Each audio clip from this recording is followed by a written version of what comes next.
right, here we go. Hello, hey, Laser Lamb, how's it going? Hey, Blues. Hope you're all having a great Sunday. Well, it's still morning today. And I guess why not? Just for the jokes of it.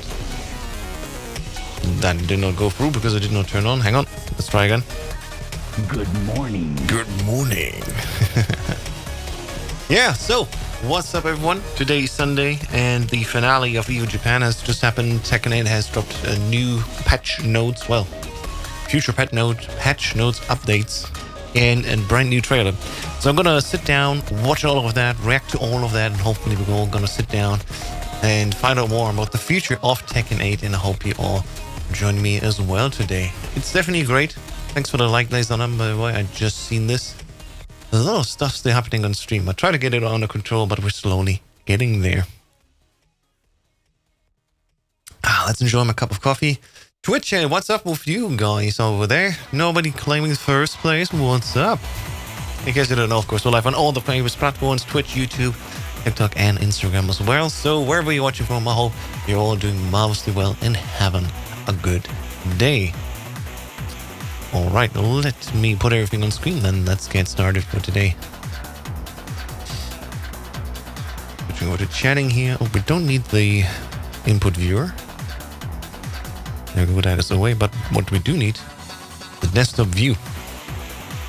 Have you seen the return character? I've been spoiled already. Like, I literally opened YouTube app and then boom, there it is. And I was like, oh, okay. For those who have not seen it, I would like to say, hey, let's please get through it one by one. If you haven't been spoiled yet, let's enjoy the reveal together. And for that, let me also start the music. I think we should start with the trailer right away. Yeah, there's some chatting before that on the event stream, but let's just go straight into the actual event here, the actual trailer. And from then on, we're going to watch all the patch notes and stuff. Woke up to it, fair enough. All right, so here's the new Season 2 Spring and Summer announcement trailer, which also, of course, features then something brand new at the end as well. You can all hear it well. I'm going to tune it up a little bit for this one.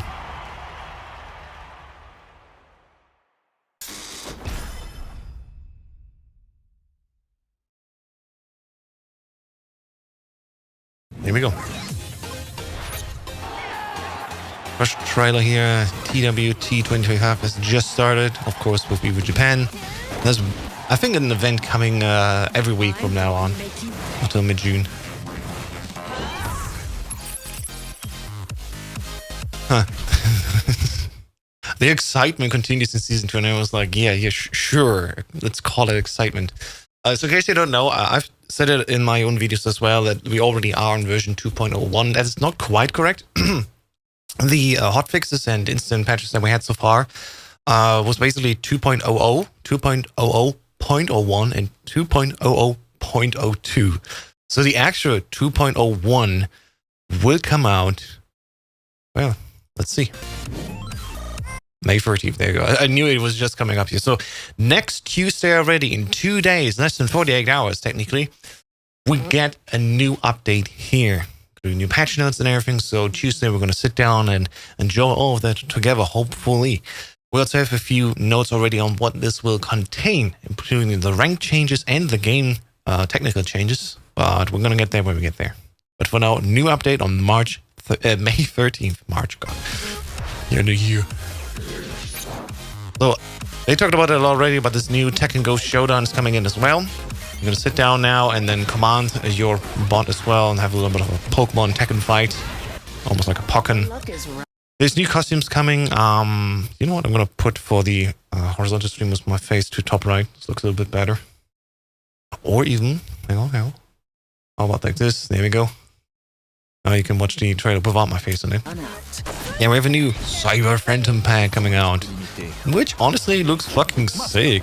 I guess I gotta spend some money again on this, because I'm a sucker for good costumes. I'll say that. So, also announced a new update coming on June 3rd. So, not even a month away. It's like, technically, I think 3 weeks. Yeah, 13th, 15th. Exactly, yeah. So, next Tuesday, one patch, and then 3 weeks, another patch, 2.02 coming out. We have a tie-in here with the Karate Kid Legends movie, which, sure, why not? So there's a new things coming here in terms of costumes. We have this sweater with, you know, some logos and shit. Nothing crazy, really.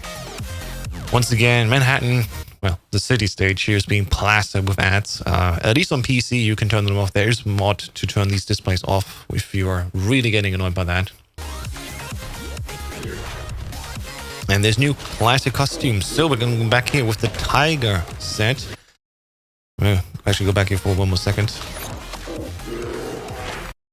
So there we go. So Panda can get the Calico costume, which I think is based on a cat type, if I'm not mistaken. And Kuma can get the Tiger costume, which is really fun. It is paid DLC, sadly. So it's not the greatest thing. And we have another paid classic costume, which you see for Dragunov. His OG outfit, if I'm not mistaken, from 5DR. For free, we'll get also a few things here. So Kuma and Panda get colored, which is not, I mean, it's free. It's not insanely good, but hey, you can color your bear now and you can play the rainbow. Why not? Then with Panda here. And then 2.03. Coming this summer has this. So they already talked about it in the last Tekken talk, the one just before Anna came on, that they're gonna have a separate stage coming, so it's not tied to the character that we'll get in the summer. This is a separate release of a stage. Hey Young, how's it going? So this stage is coming, I think also June 3rd. When they said 2.03, yeah, version 2.03. Comes on June 3rd. So with that release on June 3rd, in 3 weeks, yeah, I'm getting through it. We're watching it together. This is literally the new DC I'm right now reacting to. June 3rd. Pac-Man, is it 30th anniversary? It is 30th, okay. Yeah.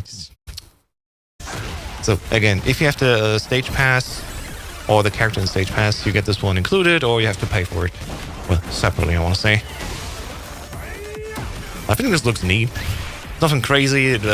It's interesting that this even has a floor explosion on one of the stages. And of course, we have also a new Fight Pass Round 6 starting here on June 3rd. Special Pac-Man stuff here as well. 45th anniversary, my god. Series is old. And I find this just goes so fucking funny. When June comes in, and I forgot what his name is, the color one.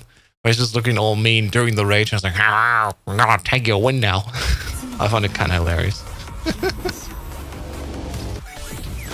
And then for Tekken Ball, you can also have here the Pac-Man ball. Sure, why not? And even the Pac-Man head. Like, this is all fluff. This is not, you know, important. But it's stuff that's featured here, so why not? Okay. We're going back now to more of the TWT stuff. It seems like they really try to do their best. I mean, I can't blame them for trying. For one, the people are not directly involved with balancing. They're still going to do their job. Like, there's not like just 5 people working on the game, and these 5 people have to do everything.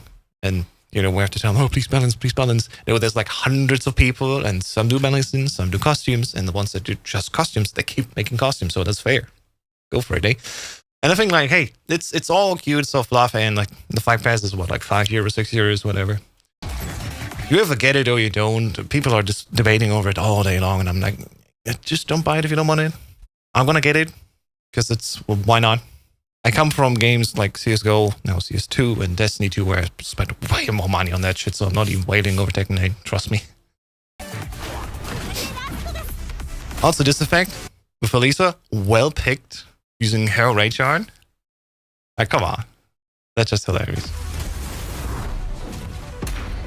And we're almost at the end here. So again, let's keep look together. May 13th, next Tuesday, in less than 48 hours, new update, which will also include changes to characters and designs. Sorry, the battle design. And also stuff to ranked, which we're going to look at after this trailer. Hey, thanks for the claim to Kali. Finally.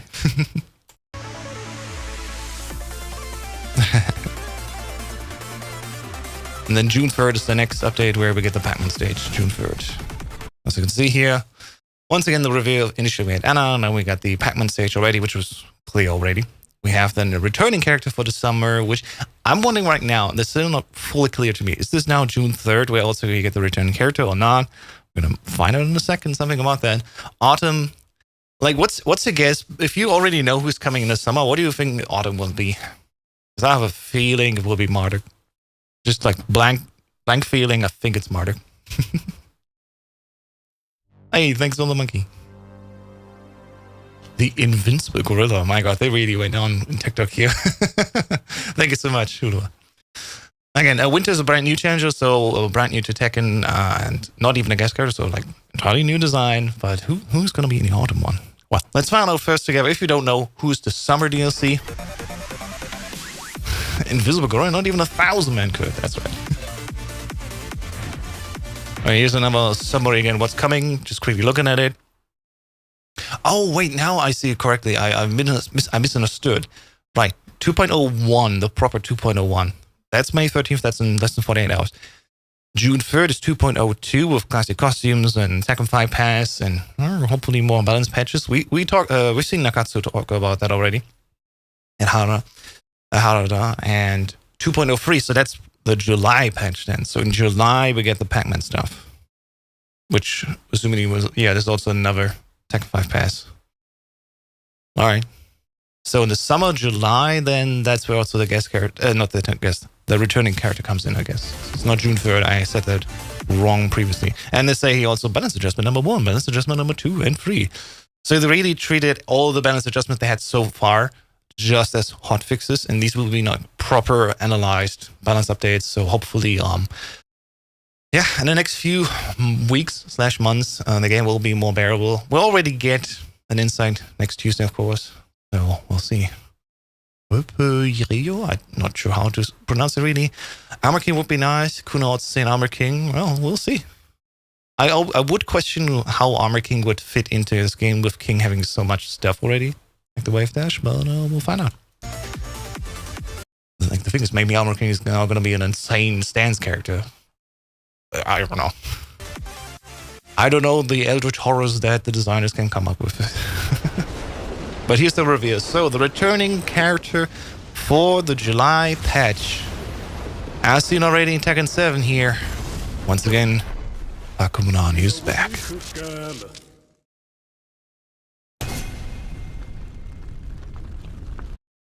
I wouldn't say cool redesign, but I mean, he's mostly naked, so like, what's there to design? Second place claimed. Hey, Flex is here as well. Let's go. Hello. Actually want to see Miguel somehow. Yeah, Miguel could be interesting.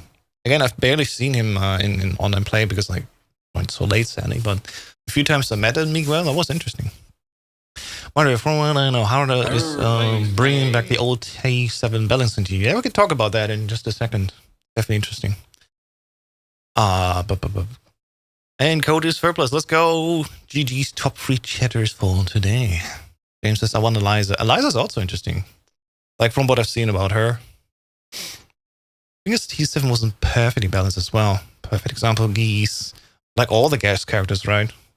Including Akuma, who really needs to change those few things. Number TK31, previously known as Ningen. Yeah, I quickly checked TikTok search this morning. I was like, oh, that new name. Oh, it's you. So, welcome in. Yeah. That's always the thing. Like, it's T7 that well balanced. It's just well aged. You know, they had time, and now looking back, it looks like the perfectly balanced game. While even these days, when you watch like so many creators like IMOP coming back, like, hey, remember guys, Tekken 7 was also like very OP with some characters. It's not all perfect in T7 as well. But yeah, that's the trailer here. Don't need to watch it again. Close that here. Let's talk about the May 13th patch. So the patches will drop tomorrow evening, and then of course Tuesday the service go live for us in Europe here. What is all included in here? Lots of things. First thing is here the ranked match adjustment. Let's read that first. So for version 2.01, that's the text just when that dropped. So here we go. Following the rank reset and significant rank point adjustment implemented in Tekken 8 Season 2, we have identified the following 2 issues. First, matching issues. Due to the rank reset, the ranks of sub-characters other than the main character have significantly decreased, leading to an imbalance in the rank distribution. Yeah. I don't know what they were thinking with that, honestly. I can talk about that now with a little bit of experience in hindsight, but I don't understand why, like, all of my side characters were treated like side characters, and the ones that are actively mained, which were just, even if it were just a few points apart from each other, the one that has the highest rank points is automatically the one main, and everyone else gets ranked -3 ranks according to that. So I was Bushima Flaw as top. I got was a Flame Ruler, and everyone else was just Gayu. And I was thinking, why isn't my Reina, for example, that was Fujin, also at least Mighty Ruler? I had to play for like half an hour to go from Gayu to Mighty Ruler because they really increase the speed that you rank up if you're on a side character. But at the same time, why didn't I start it with Mighty Ruler? Why has everyone that I put some time in there been at least put forward to that? But I don't know.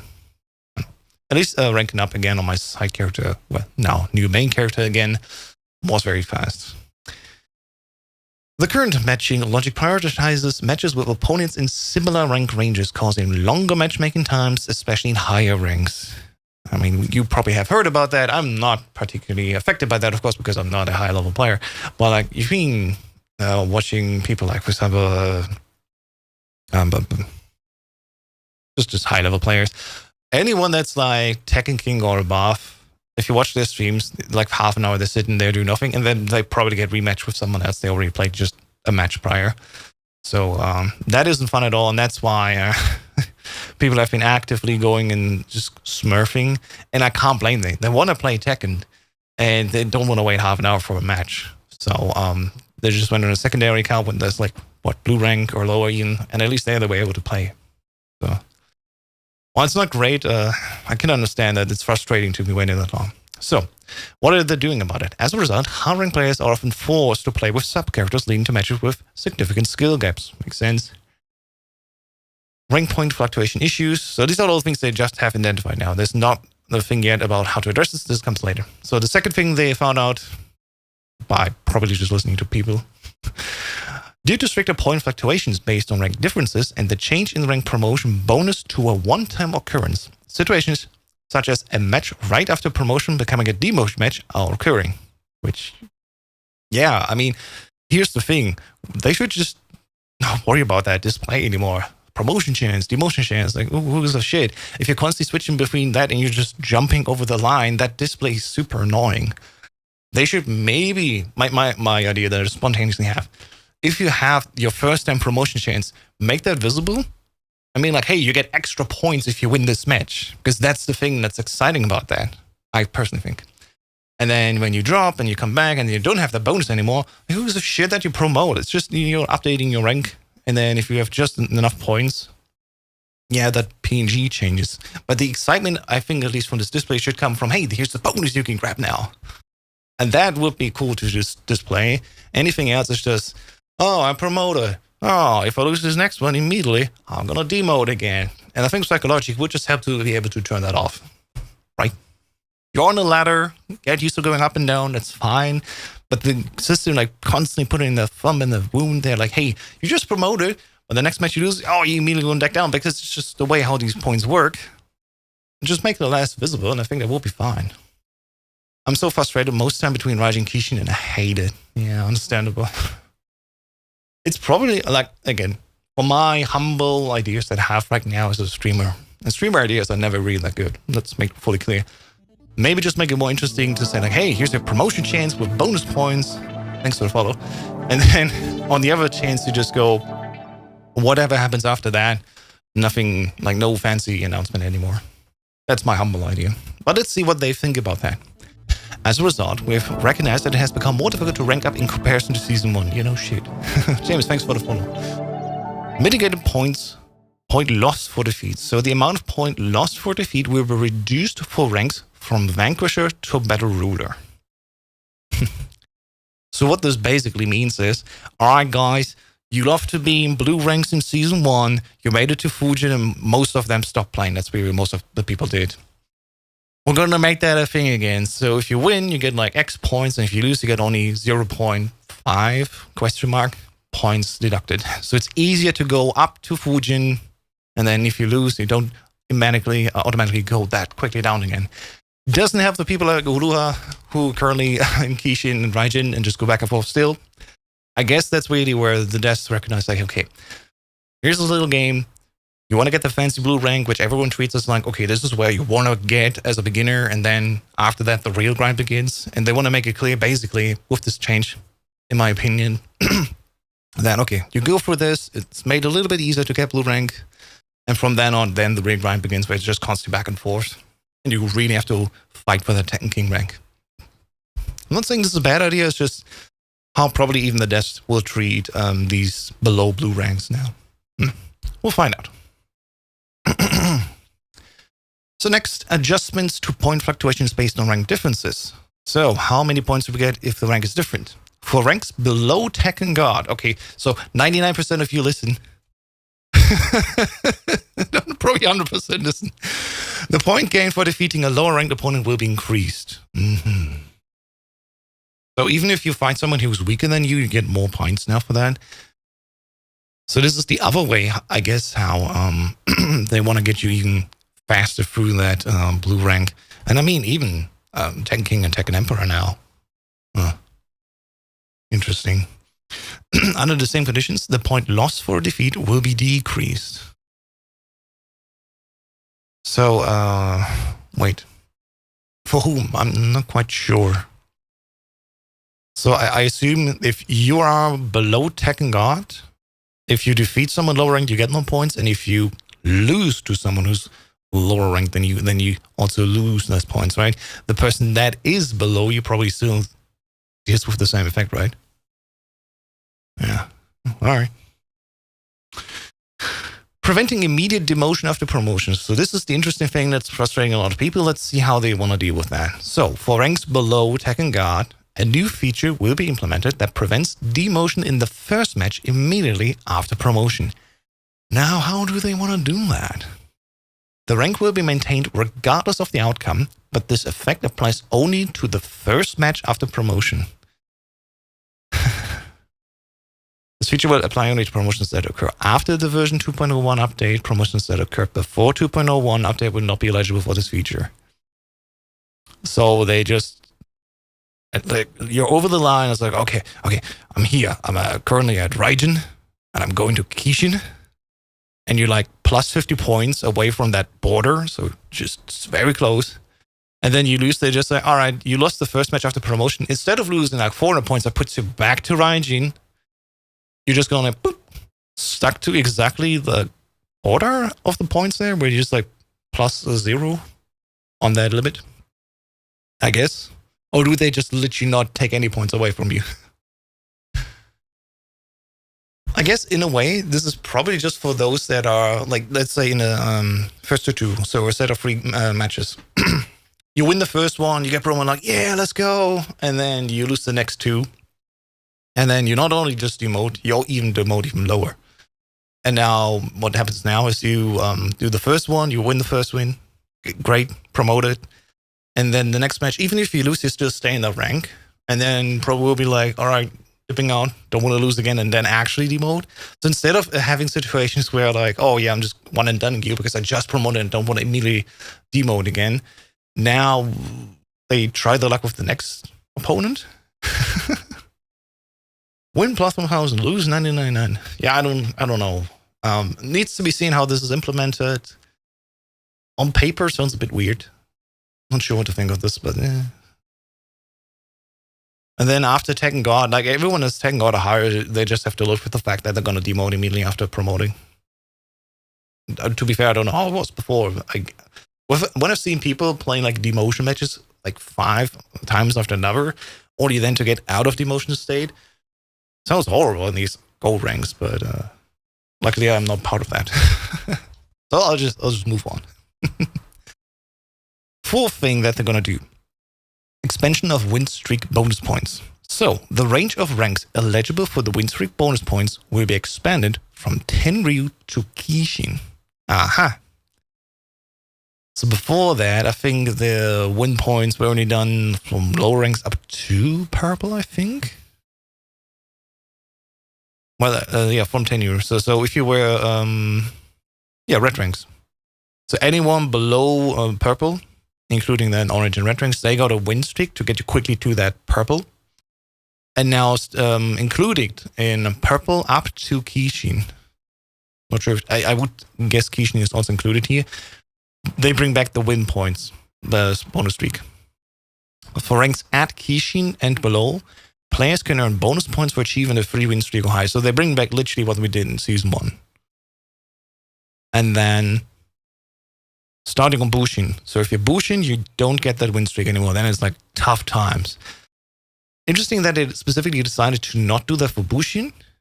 I guess it's really that point where even the team says, hey, you want to get that Tekken King, where you really have to fight for it now. Like, we help you a little bit on your way to Bushin, but that last step to Tekken King, put in the work. You got to get that win-loss ratio to earn it.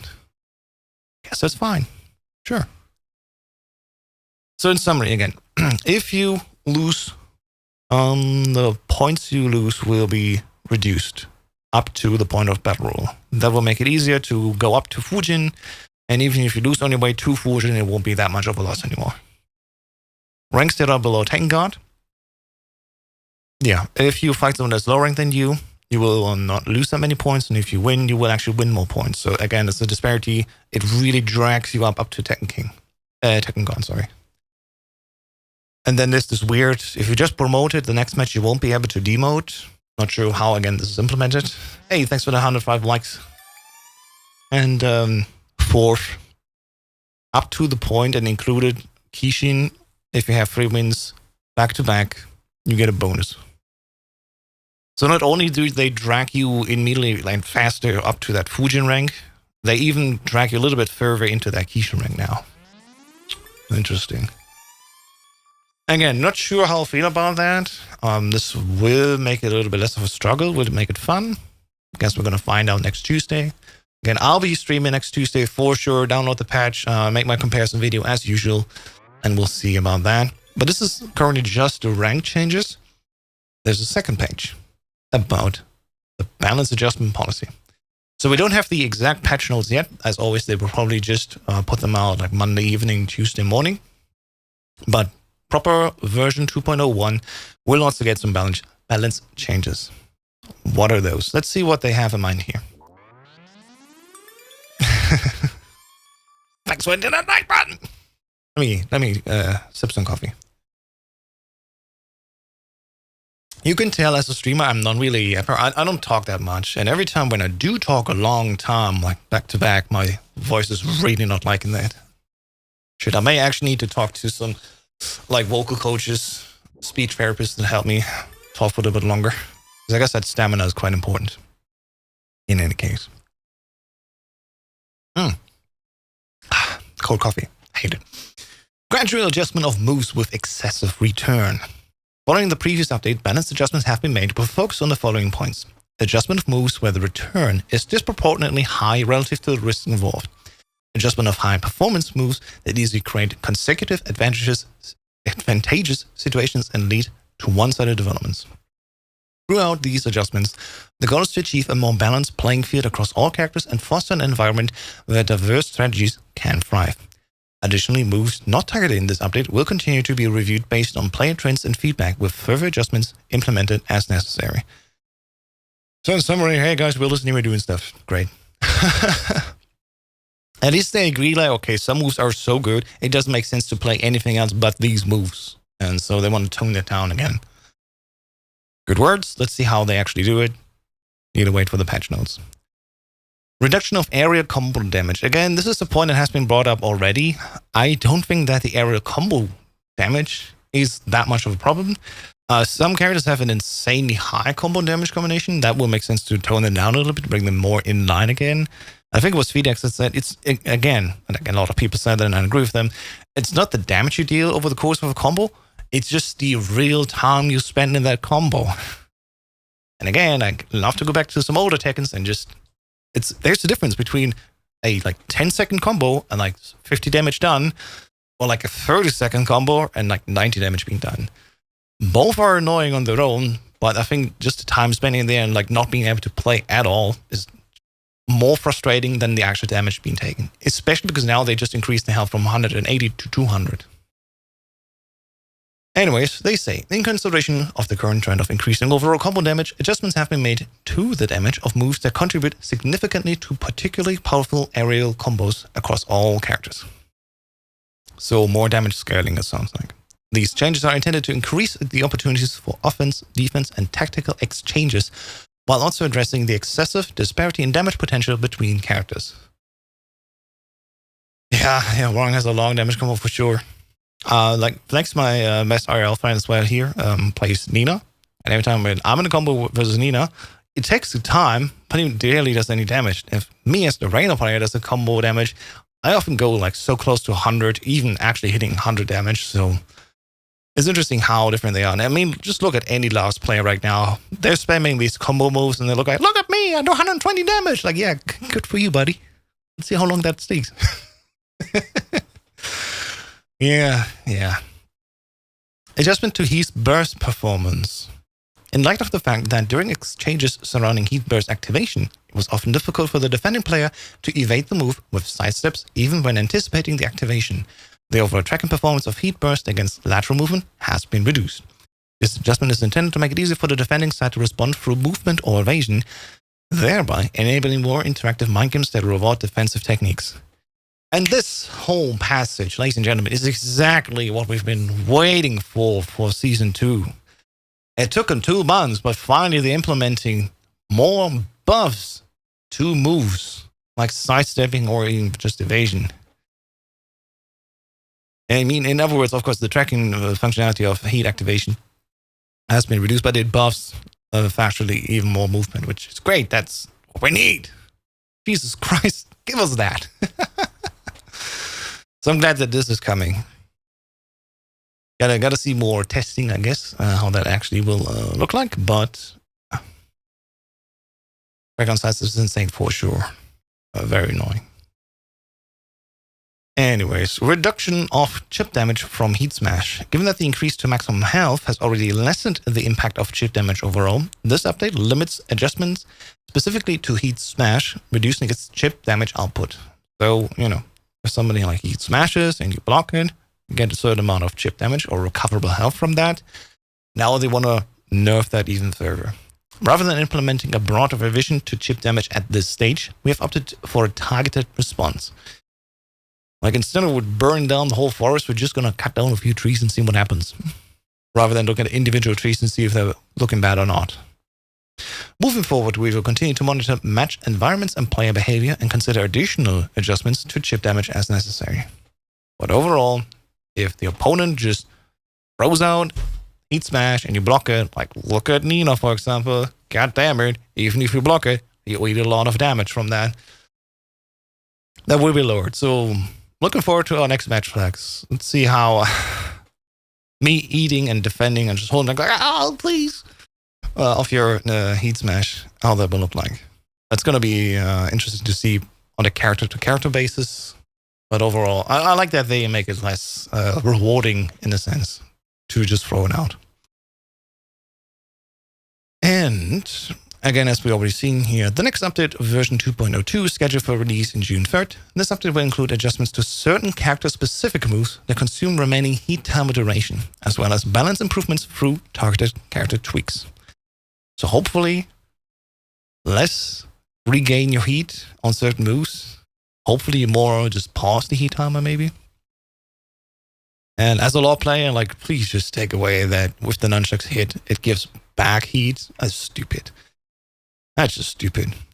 Building on the outcomes of the previous and current updates, we will continue our efforts to enhance the overall battle balance and ensure a more refined and competitive gameplay environment. Alright. So that's all that. May 13th, new patch. Lots of changes, specifically here. Reduction of area combo damage, adjustment to the heat burst performance and less tracking on those activating. And chip damage from blocking a Heat Smash also being lowered. Sounds good to me. Thanks for the like. Overall, decent. Once again, this won't be the one patch to fix everything, but this will be one of those patches that will have more and more over time to reduce the overall frustrations. This and the ranked match changes, as we've seen here, where people get probably just more actively pulled towards blue ranks, and even in blue ranks helped a little bit more. Should make it more fun again. Hopefully more people will be like, all right, let's go, let's play some Tekken 8. So please fill up the queues. And yeah, we'll see. Yeah, bad times for Law and Dars. Yeah. Sounds all quite good. With that being said, if you're watching the YouTube version of this video, because I've been recording this right now, thank you so much for watching. We'll be back on Tuesday with another Tekken 8 stream. See ya. But as I said, of course, for today, we're not going to end it right here. For today, we're going to also look at EVO's top 8. I have not looked at who won, and if you dare to spoil it, that's an instant ban. I don't know if you're friend or foe. I will ban you right off the gate. But let's see here who and how they did it. EVO's top 8. And I guess, you want to leave it like that? Sure. I'm going to leave it like that. All right, so this is EVO Japan Day 3. I've not really watched the rest of it. We have in the beginning here, of course, once again, the announcement and the reveal of the latest trailers. So here's Murray and Harada on stage. I say the stream quality is not bad at all. This is still the running live stream from Day 3, and it just, went back in the timeline. The quality isn't even that bad. But yeah, all things considered, we already have seen the trailer and we have looked at the patch notes, so let's get to the actual matches here. And that should be here. Let me go back just a little bit, so I don't miss anyone. I think this is where they start. Here we go.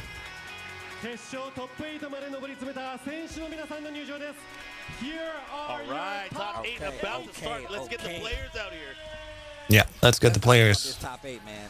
Once again, we're in, I'll say the capital of Tekken right now, bro. That's Pakistan's house. I will say it's a very strong showing. The undisputable GOAT. State competitors that have been big names and big winners when it comes to Tekken in the past. So speaking of winners, we got one of the most legendary players of all time. Yes. The first EVO Japan winner, Nii, coming up on stage. He is on the winner's side of the bracket. He is on fire this weekend. Smile more, smile more. Classic thumbs. Yo, give it a thumbs up. Now, this guy has been one of the up-and-coming players. We've been seeing a lot more. Recently started traveling in the last, few years. So he's really been one of these players that has really taken off multiple top 16s, multiple top 8s, and definitely taking out some heavy hitters throughout the entire competitive Tekken scene. He's had some crazy consistency streaks too. And those two are going to be facing off in the bracket as well. But on the top side of this bracket, Mao Il kind of was Mao Il? Oh, that's how you. Early on in the middle of last year, kind of fell off a little bit towards the end. Yeah. But he's not the only player like that, and he finds himself winner's side top 8 after a crazy run in this bracket. And he's still jacked up. Yeah. Jacked, of course. That brother is jacked and cracked. Manja running it back. Got a top 4 finish last year as well. The only player from that top 4 to make a return finish here on winner's side of the bracket. Winner's side, okay. He's another one of those players who kind of towards the latter half of the year, you kind of didn't see him as much, but making a strong statement here with that law. Pina on loser's side. This is, again, another one of those players. Kind of felt like fell off towards the end of last year, but found something in this version of the game on that Raven. Confidence has always been a big thing with him. I love a Raven. It's going to be interesting. Feeling good. I mean, he should. Raven. It's a shame that I don't know all these players and the characters behind yet, but that's why we sit down and watch it. And here from the US, Shadow20Z. 7 and 8 has been currently constantly good. Hey Marco, thanks for the link. One of the only few players out there to take out Arson Edge, as well as the only USA representative here in this top 8. Especially in this country. A few months ago, he was here at the TWT, the best placing American player, but again, he's making it happen again. Who we got here? Ulsan, we already know. Ulsan definitely considered one of the most dominant players just in Tekken in general. Hope we see more Reina. And a return to form on top of that. But I guess what's the Dragunov from him? Dominating at the time, now making a top 8 appearance. And Rangshu's back. TWT current champion. I think EVO Japan last time was won by Chigori. Oh yeah. The big No, I think that was the name of the Papa Bear right there. name of the Pokemon. There's your top 8 here for Tekken 8 here at But yeah, with some of these matchups, especially, are going to be. Check it out. Give me a second. Especially on the winner side, I think it feels. I mean, we were talking about this backstage, Mark. It feels like that knee versus Mogold set. That one is one that everyone has their eyes on. Thanks for the heart. Can't look away from these loser sets. There. Oh, Chikorine. There we go. Chikorine with Lily, right. I was very close with the name. Yes, because we got to remember that too. First the 3-set format, right? For this. Yeah, first 3 all the way. So I'm excited. You know, the way that this is going to play, and obviously there's going to be a lot on the line, especially for the losers bracket matches. Any particular picks from you guys? So I'm actually curious. You know, we kind of focus on the Mogold knee aspect of it, but on the other side of the winners bracket, one of those guys can come out and surprise maybe the winner of that potential match too. Maui and Manja, you're talking about, right? I literally was going to say, I think Manja is a character. Well, I think Law is crazy. I think Law has been one of the most consistent. Right. I feel like So here's the thing. They're going to chat a lot. I'm going to take a short break. We're going to fast forward, of course, to the next match. But yeah. Chikorine playing Lily. Yeah, last year in 2024, where basically the game came out brand new. The first EVO Japan in 2024 that happened. So the first event was EVO Japan. Chikorine won first place with Lily. That was quite interesting to see for sure. How you feel about that? Look, I'm gonna let chat for a second. I'm gonna get a new cup of coffee and they're gonna watch the matches. So I'll be right back. I'm gonna be real. But that's the thing. Steve is eternal. You're going to have to deal with it either way. I'm saying he's been ripping arms off and stuff for years. Like, we've had to now y'all get a taste of what we had to deal with. Now y'all get Everybody gets some. Rip your arms off. All right. Oh, my God. But like we said, you know, for a few of these players, I feel like towards the latter half of the last year, they kind of fell off. You didn't see them really, like, out on the road as much and being able to post as much consistent results. But seeing them here with a resounding presence here, players like Pina, players like Mauil, players like Manja, these players, especially, and think about what they add to this character roster too with this top 8 too. Yeah, it's a nice little chunk of variety that we have up I don't think there haven't been too many opportunities where we've been able to see Raven be able to perform at this level of an elite tournament, or even Jack for that matter. And their paths to get here, bro, we got to talk about that. Manja's run to get here. Over XCC, over Daniel Motto, over Yojin Boy early on. Mauil, over Anakin, over Lohai, over Ao, over Chikorine. Wow. Mogold, over Ikari, over Shonen, over Pina, over Hendo. Knees run, check this out. Chai, Pika, Hazare Metal, AK, Rangshu, and Akil. God damn. And he tooled a lot of those guys. Yeah. It was quick set. I mean, I'm glad you even said that, though. I mean, just to go back to Will, I feel like we need to talk about the fact that he was switching characters a lot of times. Went from the Victor, messing with the Nina a little bit, back on the Jack that should tell you everything you need to know. And he beat Anakin in the Jack Mirror in a close set, too. Oh, wow. Yo, jeez. He was working with the spread, especially towards the, I'd say, like the middle part of last year. You saw him out there in DreamHack Sweden where he was able to secure his EWC slot. Yep. He was running that kind of combination of Jack and Victor at that time. Speaking of the EWC slot, you know, all these players obviously vying for that spot. Ulsan already qualified because of being last year's champion. Exactly, yeah. So that I know you want to talk about that. So that means if he's able to sneak into that top 4, we're going to have to play a tiebreaker set between these 5th place placers, and it's going to be another high stakes like that DreamHack Sweden, that DreamHack Summer event that happened last year. We might have to see some 5th placers. Might have to play a 3rd potential set.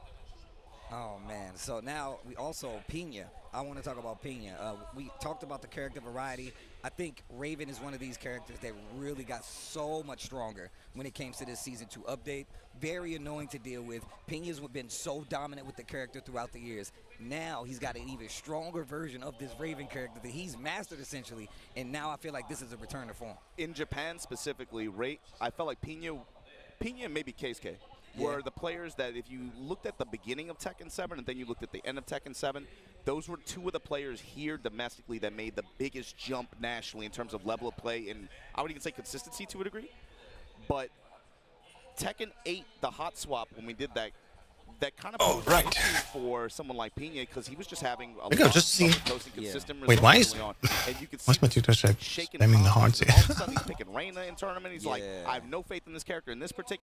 Let's see. Let's fast forward to the first match. We don't need all the yapping. That's the advantage of playing or watching this back after it happened. As the catch is up. Yapping. Oh, there's the first match. For this. Whereas the character specialist and players that are kind of more honed in on one character, and then they have a sub pick.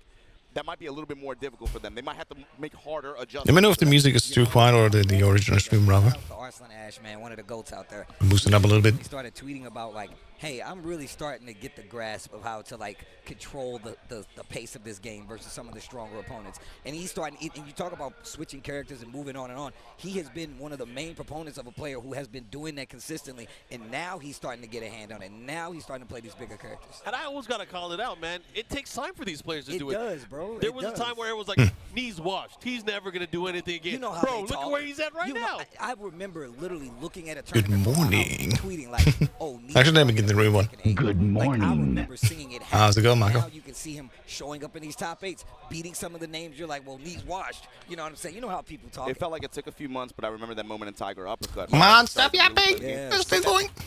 Play the match. And more so, Hey, I feel like him. I'm not. Lots of setup to be done. Oh, there we go. All right. So, Manja versus Maywell.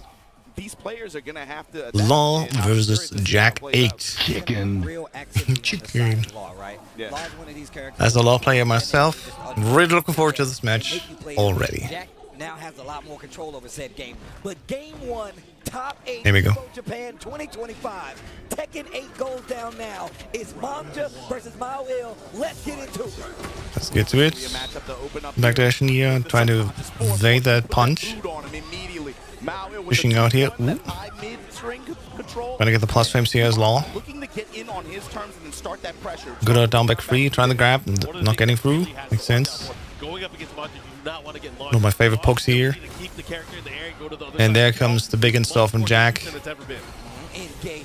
He does heal from that even if he has recoverable damage. Recoverable health, sorry. Sidestep to the right just to be sure, but you're still He'd already gone though. I guess they're just testing out the water at first. Makes sense, first round. And there's the slide into guaranteed nunchuck, which now again gives him heat back, so it absolutely makes sense to get that nunchuck in. Ooh, just dash forward. Did not fall for it. There we go. There's the first round for Manja. Love it. Manja pretty polite with the approach too, just working the down back 3, cancel. That's a successful bait, right? It makes you wonder how much Nice. how much that interaction has gone down between Impromptu DSS down 4. How heat has affected it and changed how Tekken is. It's not even down 4, it's just DSS 4. Very compact, very slow-paced game up until you get these heat engages. But even still, it's about who takes their turn back first and who's going And that Gamma. Yes. Oh, speaking of interrupt, breaks the guard. There we go. Add to the wall. Bam, bam. Floor break now available. And look at the reward here, this wall pressure, adding chip. Well, he's just standing there, not being able to do much. Great crouch. But his dick punch interrupted his high kick. That was interesting. Mixing up here. Sliding with nunchuck. This is how good Law definitely plays. Mixing up between the slide, the up forward free. Just started to like put in his head, plant that seed and being like, hey, am I going to 2-0 for Manja. Let's go. Am I even going to finish? Am I going to use the follow-up? Nice. And that's another thing about Tekken. Great reaction here about the grab. At the wall, into a junkyard, into a wall resplat. Grab. Not breaking the floor here, which is weird. I would have expected the gods of Hammer of Gods to go through. Yeah, I was like, this kind of throw is special. Actually, it's God Dragon Fist or something like that. Or 1+2. Dealing with these characters with high-profile armor moves that can break you. And there we go. Re-wall splat. Not quite getting it. Oh, and look at this now. He was so close to getting in, getting grabbed. Follow-up attack. Make a smoothie. Not getting quite right in there. Definitely dangerous here with the heat available. And I was fully healed and also broke the floor now, so that's into the combo here. Bro, Jin is crazy. He's going through a lot of stuff. You got to Let's see here. More low pokes, mid pokes. Oh, floor destroyed here, but we're not taking out. There we go. There's the... Oh, perfect. Let's go. That was the slide into the nunchucks, and it was just enough damage to win. Let's go. First round, 2 Law. Well, first off, Form of Manja. That looked great. That probably felt great as well. It makes no sense. It's crazy. He gets benefits. Getting those slides in on that high level is quite something. I don't know how that works out. How you were giving You really have to like train your opponent to go like, hey, I'm gonna do this, and then your opponent's just like, are you really gonna do this? And then that question worked out quite well for Manja so far. Not a single blocked slide yet, but also playing more respectful here. Makes sense. Good at the game, and now they're fighting back and forth about the tools that they should change. change, but That last it's all round- about utilization. That last round. All right, round 2 now in the underground arena. Explosive walls. And someone pressing the PlayStation button. Giving a lot Great. of lows to Manga in the process, but all it took was that one. At least there shouldn't be any Bluetooth connections active anymore because they specifically even the website said they turned off Bluetooth for all of the consoles. Nice, good old down 1. What does that feel? Using a new move here, down forward 1-2. And some plus frames, but not too much avail. Let's go getting the grab with forward 3+4 and oh, what is happening? Do some damage. Somebody pressing the PlayStation button? What the hell? Check. And I almost like, hey, who's at fault here? Hate to see it at all levels of play. That's, oh my god. To be a controller malfunction. Well, How did that happen again? But man, as you were saying again, going at it, Law having that scramble The fuck? at the very end, I feel like Moyle had control early on, but again, it's all about when you This is pull out. why, once again, at least I'm glad that the P12 Pro has like a lock here. So even if I press the button on top that would open the PlayStation menu, it would not work. If I turn the lock on, slide down, only the actual inputs here work for the game, but nothing else. Working the glow jabs a little bit, but for Law, Interesting though. something else about this version of him, he has range. Fighting move. Oh no, they're taking over. Yeah, You got this one and you got That's fair. Let's fast forward to the match continued. he's gonna. Yeah. There we go. Arm back here. I think they're there to play it back. Ooh, nice duck. Okay, so Getting away from the back turn situation here. On Manga's side, so Mao able to Still running in with the boss standing 4. full crouch here. Big shame they actually nerfed that move on counter hit. But it is what it is. There it the was. little dragon slide shimmy. Nice. again, he tried to use the part At the wall. Get the explosion. Power of the exactly what I'm throws. talking about. Toom. Boom. And that's the round. Perfect. Well, not perfect, but you know what I mean. You said it yourself, Mark. He's not going to be able to keep getting away with that particle barrier. Right, let's go. We already talked about the threat of using throws to stop. Nice. The 1-2-3 still connecting at the last end here. Not bad. Getting a little bit of damage already in here. Throws like that one, especially on a walled stage like this with bombs. Good old 1-1-2 into DSS. Ooh, getting the combo off here. Give him the hook. Mao finds his The launch. noise. And there's the wall and heat activation. More damage.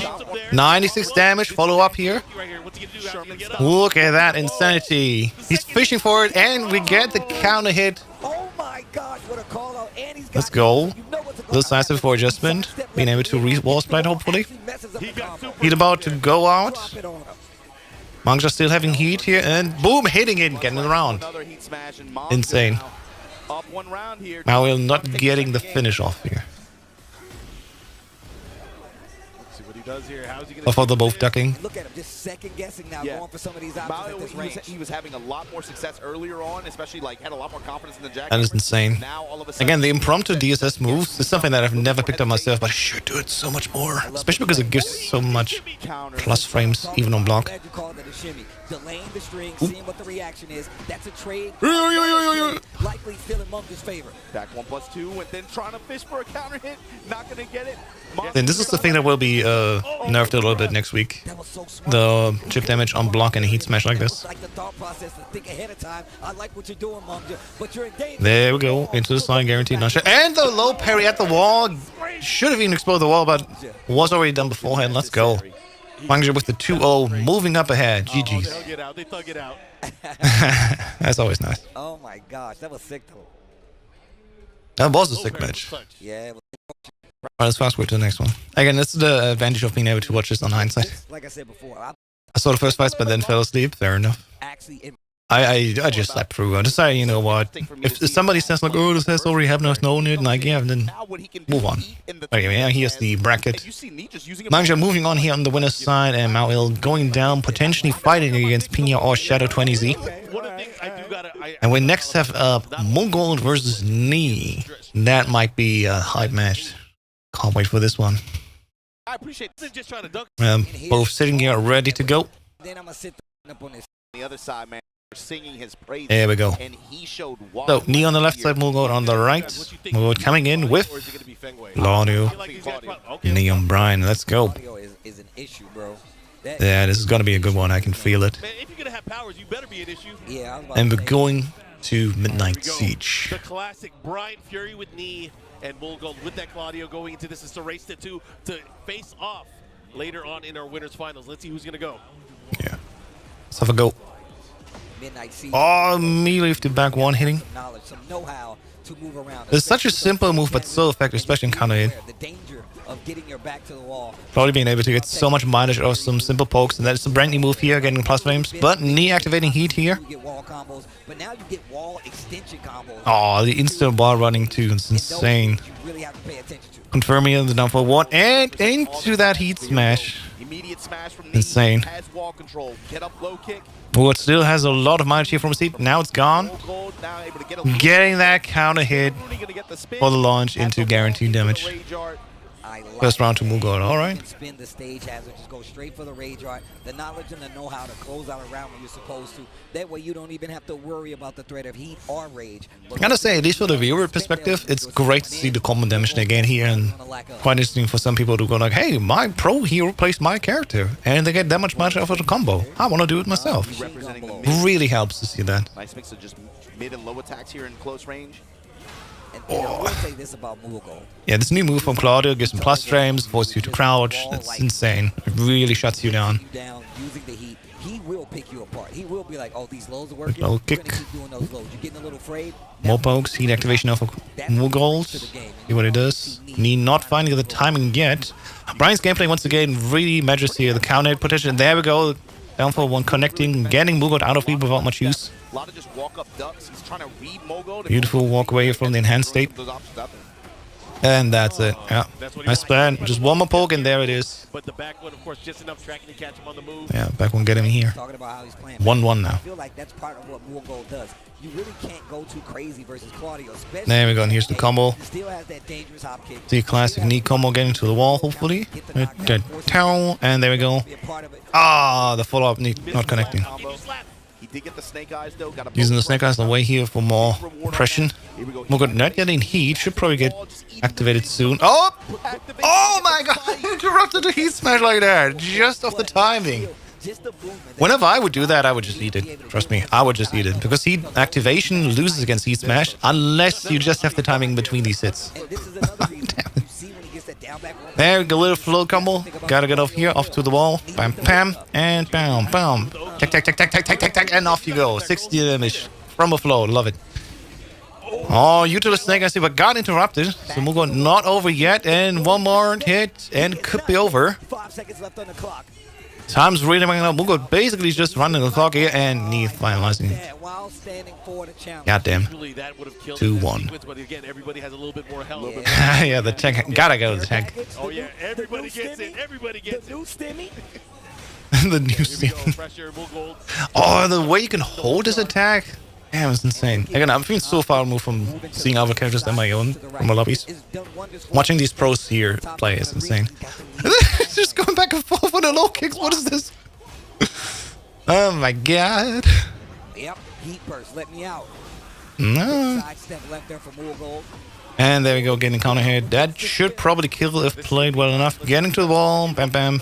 Pam. No, almost. So close. And there we go, one more hit. Yeah, that charge is insane. So now, final round here. Well, of the first match.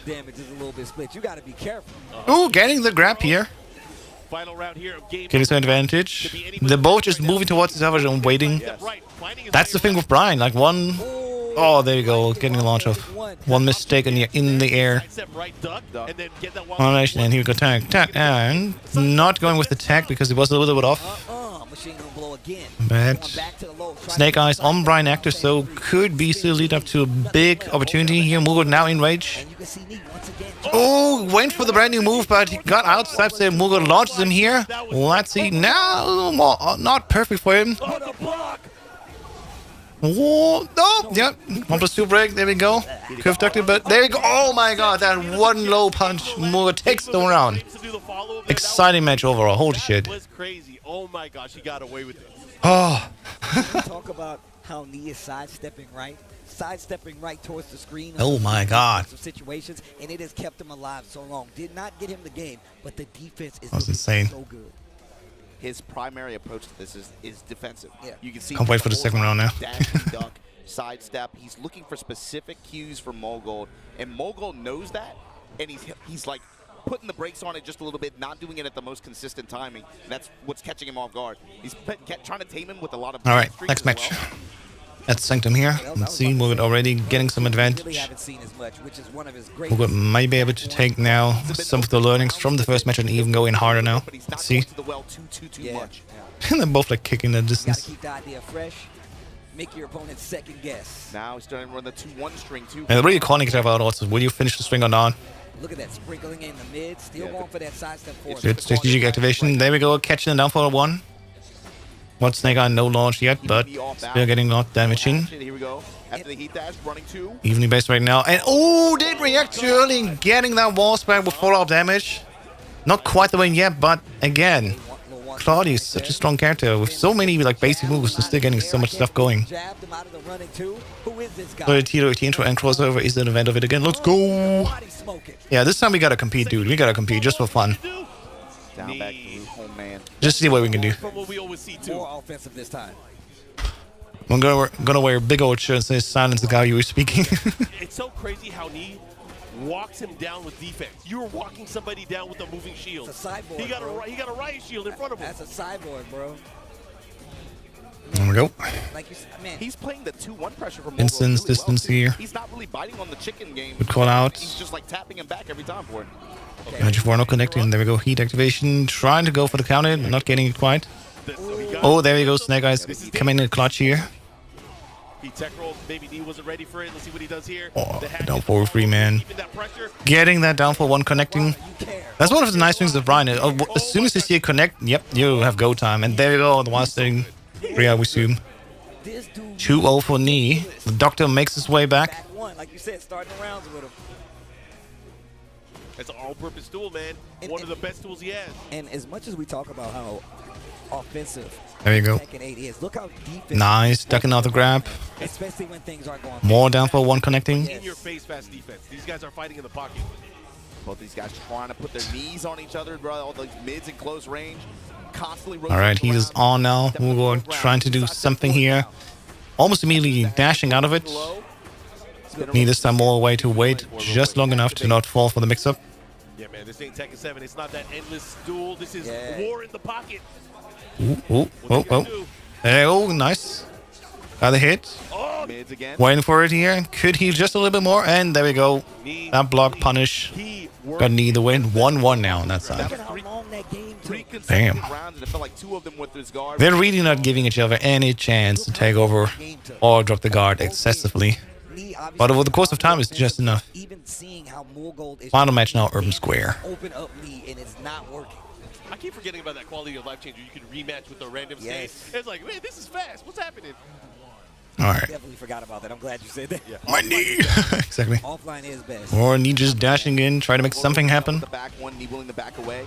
Oh, and finally Mughal here connecting the new move from Claudio into the heat activation. A lot more offensive on the side of Mughal right Can do a lot more here. Knee just activating to get his ass in. Gotta get in gear, dude. There we go.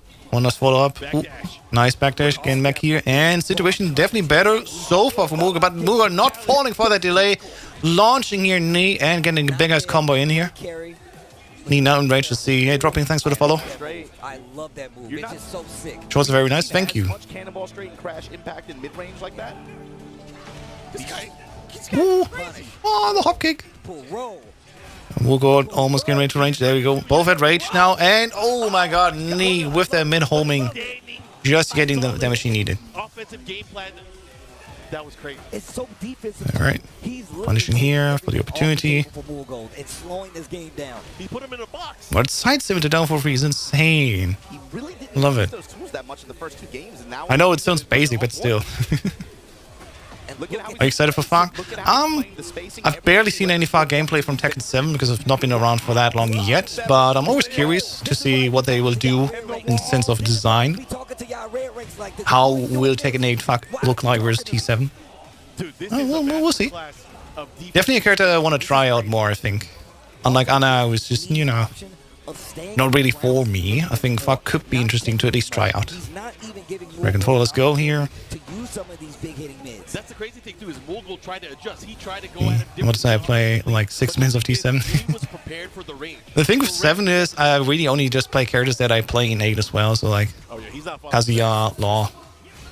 And just because I want to see the difference to the T7 to T8 version. Oh my god, okay. And look at the defense on the side. Here, Mughal definitely leading. Brad Knee just activating. He see that he can finish the job. Let's see.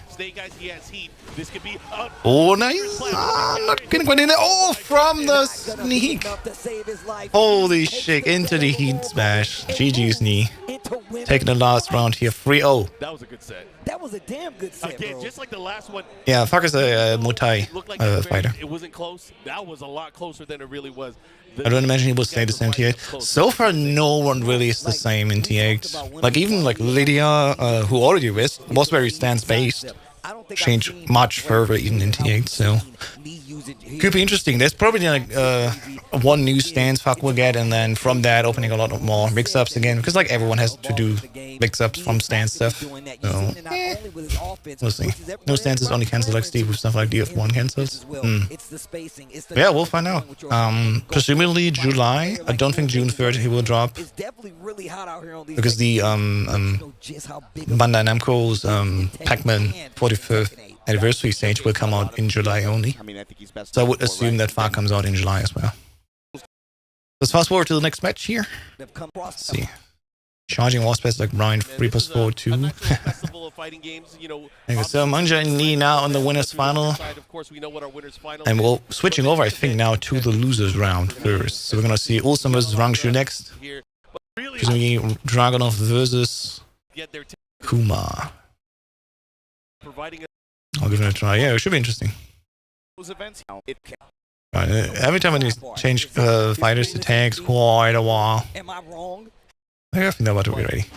Alright. If Ulsan can somehow make 4th place, all of a sudden, who gets 5th? Rangshu on the left, Ulsan on the right. Just the setting up. There we go. Alright. And not the Panda versus Dragunov. Yeah. He's been really running the Classic Honey Bear Rangshu versus Dragunov on Ulsan, as expected. I'm really curious to see why. Let's see that matchup happening here. Once again, Rangshu plays like an insane bear. Ooh, the 4+2 inside to Ulsan, not bad at all. Nice, getting that new mix-up in here. Combo damage, tailspin, and into the wall. Not quite yet. Very close, floating here. Drag's damage in combos definitely has changed a lot. Doing the pigeon roll. There's a brand new aspect they added here for Dragunov in Season 2. The new combos. There you called it. Because Dragunov did not have any stances now. He does just the roll to the side and then mixes up from that. Makes sense. With the smash from Ulsan, dropping bows on him, running 2. There you go. There's a pigeon roll again. This is what I was excited about. How will pros use the pigeon roll on drag? There decides the 1+2. Big damage here. This is classic Tekken now. Only rage left. No heat for any one of these people. Trying to chip down, doing the mix-up for more chip damage here. Ooh, so getting the shoulder in. And time ran out officially for the first time here in the top 8. Also taking the first round just based on timeout. Rangshu was using it to great effect yesterday. Bing also knows to not let Rangshu sidestep too much, so he cannot activate any of the mix-ups. There you go. Into the sneak into QCF3, which has been nerfed quite a lot. Yeah, Kuba sidestep 1+2 is such a good move now. Homing, big old chip damage. And of course a mid. One more interaction and Ulsan can be dead. Ulsan still has heat. There we go, activating it now. But he did that one kick. I think it's just a 4. That was enough. Alright. One running. 2. Once again, he has sidestepping the 4-4 1+2 is insane. Oh, it's actually 1 running 1+2, sorry. Take a bite out of him. Nope. Deleting all to recover health. We'll try to do it once again. If he would have gone here for the mix-up with the mid-homing. Ooh, staying on the floor tactically. And hitting that T-smash. So second round for Ulsan. Run the smash, and now Ulsan here with advantage. There it is. That's guaranteed too. Almost still getting slapped by a bear with a fish for sure. This is a big old fish for sure. Get out of there. Yeah, Ulsan definitely taking over control right now. Rangshu not sure how to react. Eating the 1-1-1. Love it. Into the wall. Bam. And more follow-up stuff. Bam. Bam. Damn. Oh, look at that 86 damage. Jesus Christ. Wait a minute. There we go. Sidestepping the heat burst. And heat smashing himself. Ulsan taking the first match. Bringing it back, it seemed like, of course, it was a back Yeah. and forth there. Rangshu has to find some way to open up here Ulsan's track. Does not look like he has any chance right now. No. Also on his cup of coffee at the day at 8 a.m. He's been running other characters, especially at other Let's tournaments see. and at the local level. I don't know if he'll do it in tournament here though. I'm only on my third. Panda. The change to Panda. All right, let's see. If you don't know, Season 2 Panda has a brand new pro in Heat that's unbreakable, and that also a few follow-up attacks. So let's see now what Panda does here. Actually, of course, as a specialist. What is Wilson doing? Just moving and deep-hanging almost. That homing attack out of Hunting Bear All right, let's see. There we go. Down back 4. Not getting the counter hit launch. Wilson just keeping it active. Like, hey, remind you, I'm here. I'm keeping my punch active against you. One wrong move, one connection of that one, and it's over. Right, getting here the combo off the heat dash. Heat dash combos, of course, have been nerfed quite a lot now. This is a long combo too. He's gonna be pushing pretty far. Into the pigeon roll, into more mix-ups. There we go. Getting the grab. No, being broken. Nice. But he has Ooh, getting down there. opportunities to heal here. And Oh, Rangshu finding a bit of the timing here. Not guessing anymore from the pigeon roll. And there we go. Just one dick jab from Wilson, and that's another round. Damn. Good challenge, though. Quick mid right there from Rangshu. Still didn't get him the round, though. Ulsan in the lead. I love how the pros just let the bear in Hunting Bear stands. Like anyone else just gets the big check here. There you go. Getting that grab. Leo DiCaprio. It's insane. That's Like no one I know on my level at least allows any bear in Hunting Bear stands, but they just let it be done because of the importance that can follow off the HBS. okay, nice. Nice pigeon roll into nothing, just To the beach. taking a chip. Not bad. Try to grab here and then down back forward. Running two. Ooh, like almost one interaction left here. I haven't seen that move since taking. Now breaking the throw. That's important. Getting that side step 1+2 and ooh, and he not. with the string after on the Nice string. One thing that's different. Jeez, Ulsan looking super strong right now on drag. Unbeatable. That he doesn't have. Actually just not finding really the gaps in the attack. Ulsan just back and forth vibing. Get space. He's fine. Look at that. Look at this. It's an insane form of oppression. Just being like, hey, I'm here. I'm in your face. And you can't do anything. No matter what. Low parry. Ulsan Damn. running away with this. Open stage, no wall anywhere near here. Dropping a little bit. Not too bad. Getting the 1-1-1. Yeah. It was a 1-2-1, I think. Sweep. Oh, he is not afraid. Yeah, Ulsan unapologetic here. You threw it out. You bet it all. Full commit on the G clap. Rangshu will do that sometimes. Boy, 78 damage over low parry. No way. Off the 1-1-1. Sorry. Speaking of dying. And that's it. Should be all Ulsan taking it and Rangshu's out. Our TWT champion 2025, no, sorry, 4, is out here at EVO Japan. Now, Ulsan, I believe, is In the one top 8. set away from making the 5th place matches. Very, decider. very interesting. Ulsan is just in top form here, you can definitely tell. That was insane to see. They play him off stream. Alright, let's move on to the next match already. So I wouldn't be surprised no matter Some what. ads happening here. That's still a big win. I mean, the Yeah, that was huge for Ulsan here. Shadow Gauntlet running losers. Alright, here we go. This is the interesting one with Shadow 20Z here. went to losers early, right? Yeah. The American big in Japan, quite literally. Shadow played a lot of matches to get here. I mean, and then just even more. Let's skip forward a little bit to the actual match. Teammates and the big is different. Yeah. I think they're about to get ready. There you go. Pina versus Shadow 20Z. Yo, just kill me. Don't turn me. If they want to start soon. eh? Got a lot, but what we've done. There you go. All right, Raven versus Safina. This is a match I want to see for sure. Second biggest stage in the game. Yo, the classic. You won't see it coming. I always think it's crazy she got Azazel in her arm, Yo, dog. that's wild, bro. She got a whole monster in her arm. Fate has been decided. There's a whole monster with her Liquid arm, has a bro. tech team, yeah. Neutral decision making here, and who's Well, not the team really. They're just sponsoring individual athletes, right? a lot of stance pressure at 20Z is there. And also, of course, you got to talk about the 13 frame punish side, right? I think also his brother, that's usually at TNS is there. Why? Got the See what I'm shadow. talking If I'm not about? mistaken. See what I'm talking about? Team Liquid has a lot of esports athletes and like individual sports too. What do you know? What do you know about my character? Ooh, First to two format, running through no the chance shadow yet here. Raven just keeping the oppression active here, not falling for much. Minus 13 now. Yep. Oh. Now Shadow has to activate. Gotta get something in here. sidestepping. Oh, Shadow wow. trying to retain wall control, but Raven teleporting here. Ooh, there's the big new move. activate now. Very big Love how you self-damage. just knock down and Very go risky. for heat, but this knockdown And one bad interaction and he lost the round. for a round for Pina. Pina has always been one of those players that. Alright, off into the Jäger once again. And you're not letting any chances missed here. Yeah, you see slide kick working out really effectively. Down 4 there. Considering Coliseum is such a big arena, In the round with the counter hit jack. not any wall close yet. Good adjustment. The third. They just turn around back to the middle. Down back four. And Shadow once again super quickly going down. It's just within 20 seconds of the round being so low. It's insane. That is 2 unanswered rounds. They won race to world first this season in WoW. Oh, nice. With punishment. Oof, okay. Counter hit, guaranteed follow up, activation. Yeah, Liquid's everywhere. It seems like I know Team Liquid specifically from the Counter-Strike scene. Anything from it. Bro, he's chopping away at the legs. It's a relatively big org, I think. Shadow. If not one of them, This time around, the biggest one from the US.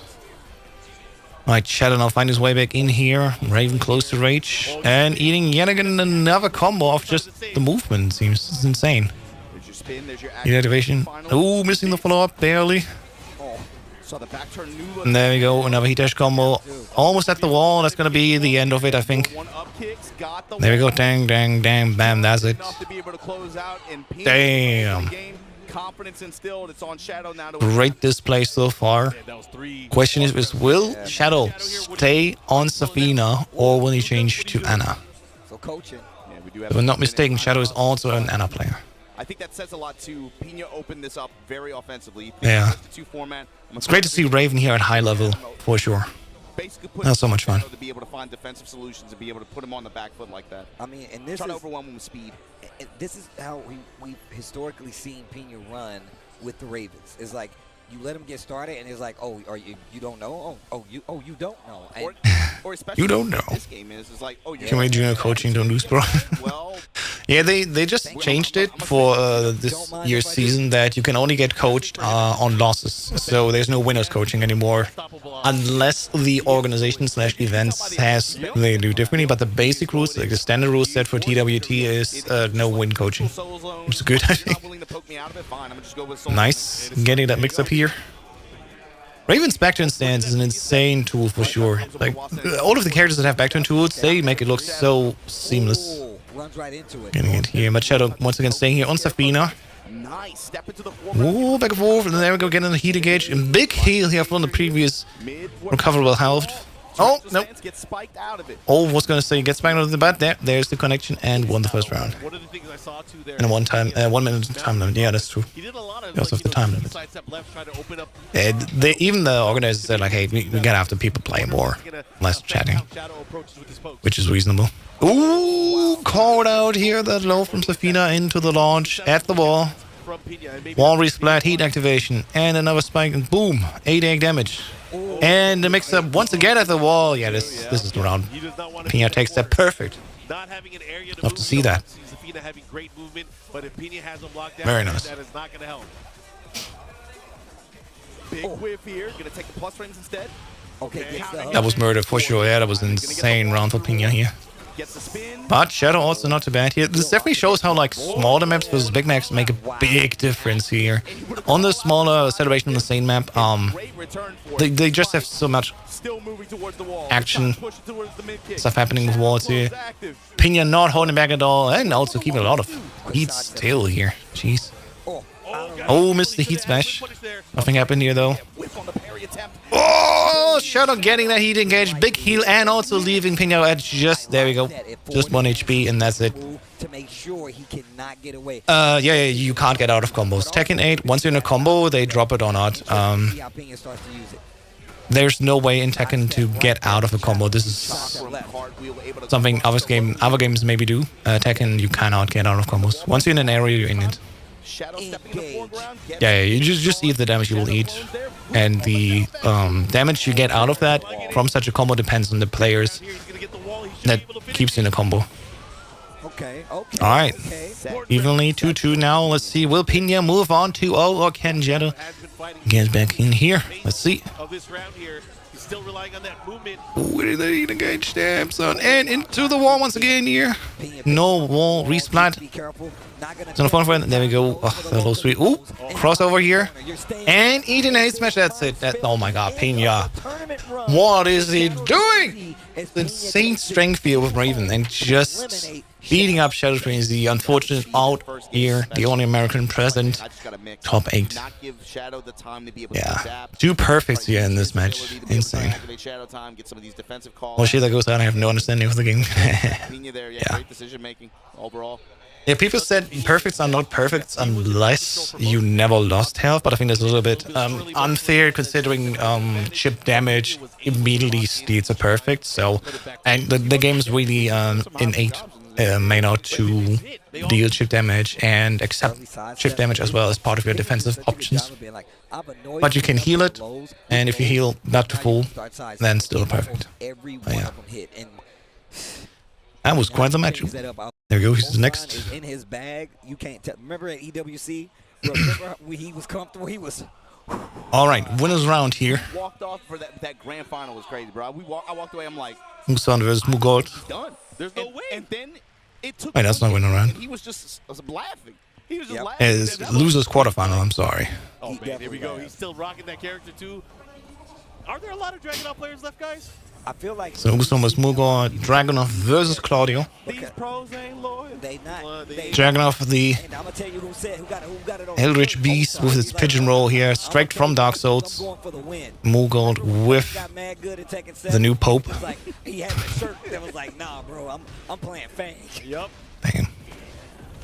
Looks insane. This is one of the things that I hope they fix tomorrow or Tuesday. That heat burst should have not connected. He fairly sidestepped and did not get around it. 8 damage here for Mugold, nicely done. But you still have the new Pope. They're moving and moving here. A few pokes here left and right. Nothing crazy yet. But oh, there we go. Ulsan finding his 1-2-1 into the heat engager. Not going yet for the heat dash. Knows he wants to use more of the heat yet. But it's almost over. Mugold gotta find it. Oh my god! The sidestepping of the heat smash.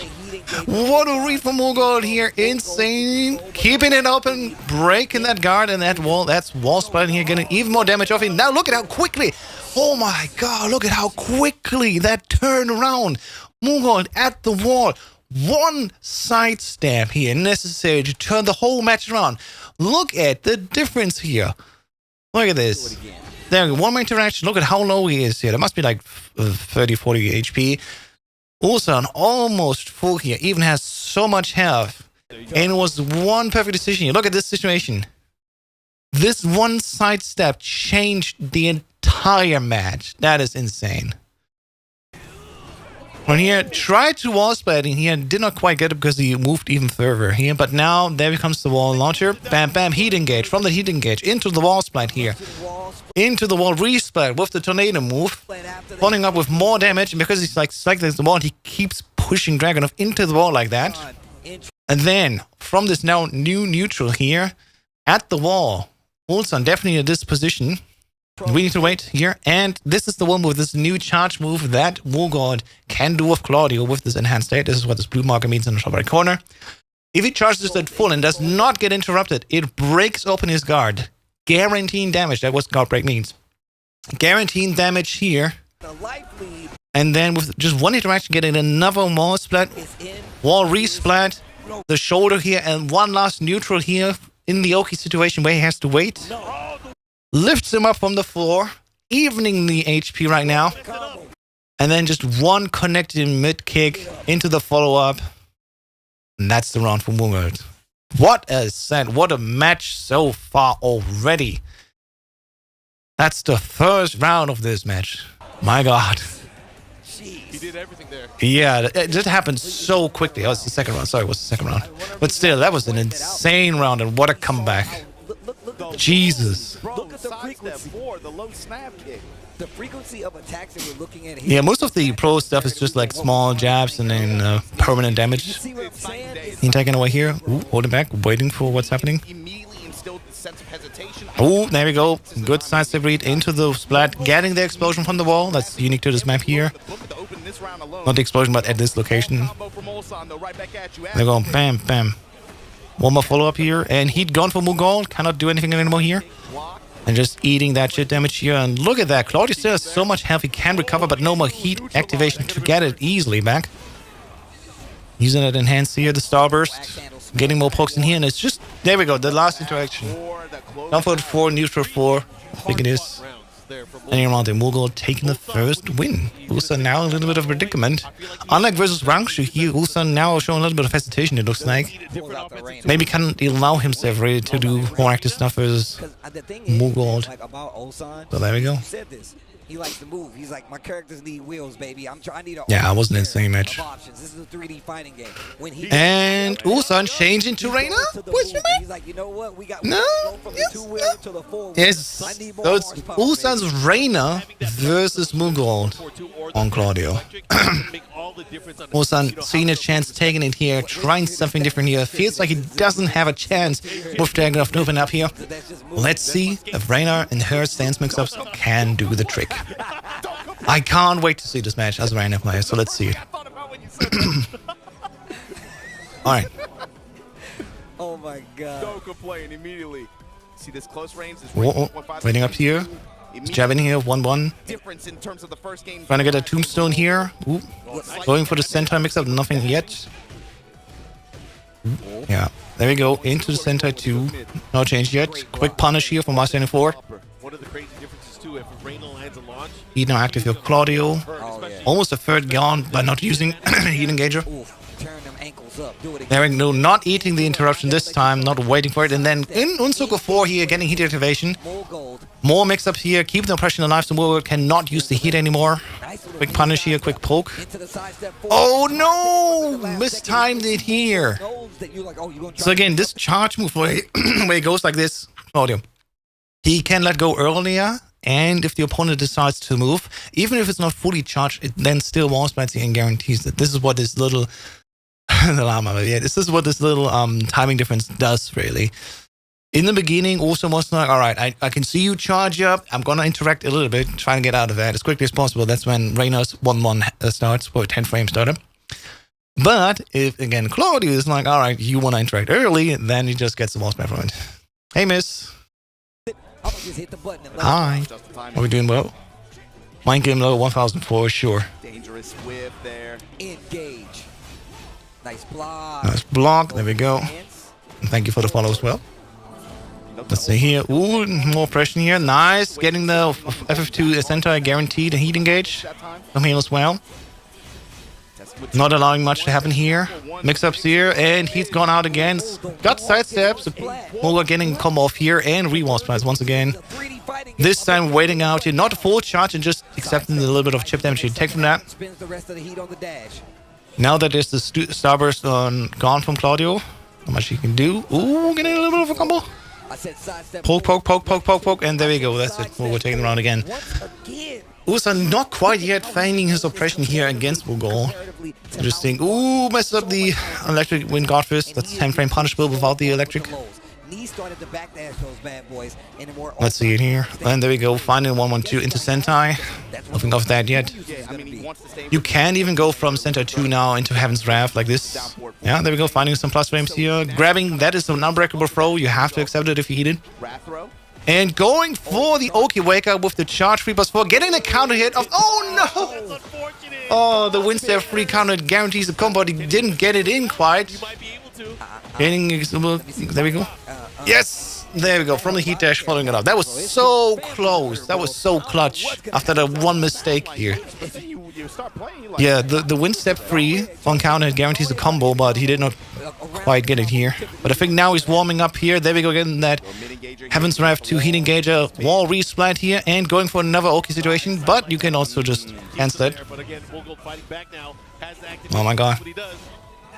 This is the thing. If Ulsan makes the decision to turn around here, then maybe he can get it back. He's not going to do a ton of damage, but the wall positioning is big here. So far, it looks very good now that he found his spacing. There we go. One interaction. There we go. Down for one, ending it. Beautiful. 2-2. Match 2 here. Still match point for Mugold. He just needs to win this round, but Ugon has to win another match after that. There we go. Ducking the FF2. Or 1-2, sorry. And then getting a little combo here. At the wall. 78 damage. Beautiful. Getting another wall resplat. Insane. And there you go. Bam. Trying to get another plus frame situation here. Getting a new move here. This little spin. There we go. And that was guaranteed. Holy shit. Ulsan now in control. Like, he found his speed. He found his train. He literally needed to warm up for 2 rounds in the beginning, and then he was just going. This is Ulsan as we love to see him. In control, in heat. 9th coffee of the day and ready to go. That is impressive, for sure. Oh my god. Alright, final round here. Well, final match, sorry. Not final round yet. Let's swap. Might be strategic actually here that Ulsan wanted to change sides because he noticed maybe on P2 he has a better advantage. As a Mishima, depending on what controller you are, that might be actually better for you. Ooh, ate that combo hit, and that goes straight into combo here at the wall again. And a new city. This is quite troublesome here once you're at the wall. Ooh, did not get that low. Into heaven's wrath grab. Love it. Oh, cancel it here. Not fully charged. And went for the timing mix up. A little bit of damage here. Down for 1 connecting. Into the new heat only. Down to 1+2. Ooh, just menacingly heat dashing here. Yeah, on P2 side, you can tell that he feels more comfortable right now. But sadly, Mughal found the opening here and follow-up damage and just poked to death. Fair enough. Jab strings, and of course, he's still in range after it gets the little snap kick. Side step 4 is coming back. Nice. Look at that high kick here. Yeah, this move is labeled as so insanely strong. Ooh, little wall splat, but did not get it. Time difference here. Oh, there we go. The Hell Sweep interconnection. Follow up immediately again. Now into Heaven's Wrath 3+4. Oh, this time fully charged. That's the thing with the mix-up situation. Like, ooh, just after getting at the wall here. Bam, bam, bam, bam, tam. Into the mix-up. Not getting the grab. Oh, now it's relatively even. Oh, just one more interaction. Oh, and the low kick. The low kick, he got it. Damn. This was so close to turn around again. Final round here, match point for Mughal. Only one of these two will make it. And he's just poking his way in and finding enough time and damage here from this. Mughal now in the picky situation here. Come on, Ulsan. There we go. Guaranteed heat engage off the successful 1 FF2. Nice. There's the wall resplat. In damage in here. Mix up situation. Heaven's Wrath 3+4. And oh no, that's the match. Mughal found the one difference in the timing. Launched with a hop kick, and that combo will kill. Ulsan sadly out. Mughal advancing. Oh my god. And that was such an insane start in the beginning, in the middle, and the end from both parties here. Must be frustrating for him, but again, he made the right choice, I think, switching to Reina. I don't think that his Dragunov would have had the chance to get the second match. Unfortunately, it's Ulsan that goes out here. Damn. Plays, right? So that means the top 4. That was quite something to see. Already here in this top end, insane matches happening here. Right, guys, we're gonna go to a very short break. I'm gonna refill my coffee cup, and after that break, we're gonna watch more of the matches. So stay tuned here, and we'll be right back.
All right, here we go. Thank you for waiting here. And yeah, let's get right back in here. Sorry, I should have turned down the music first and then start the song, but I hope you survived it. Well, let's get back in here. You're not just playing character. Next fight here, In the range. Pena Yes. versus Mayo. Out of the bubble to the mix, man. Step for real. Mayo? Mayo. You have to overcut.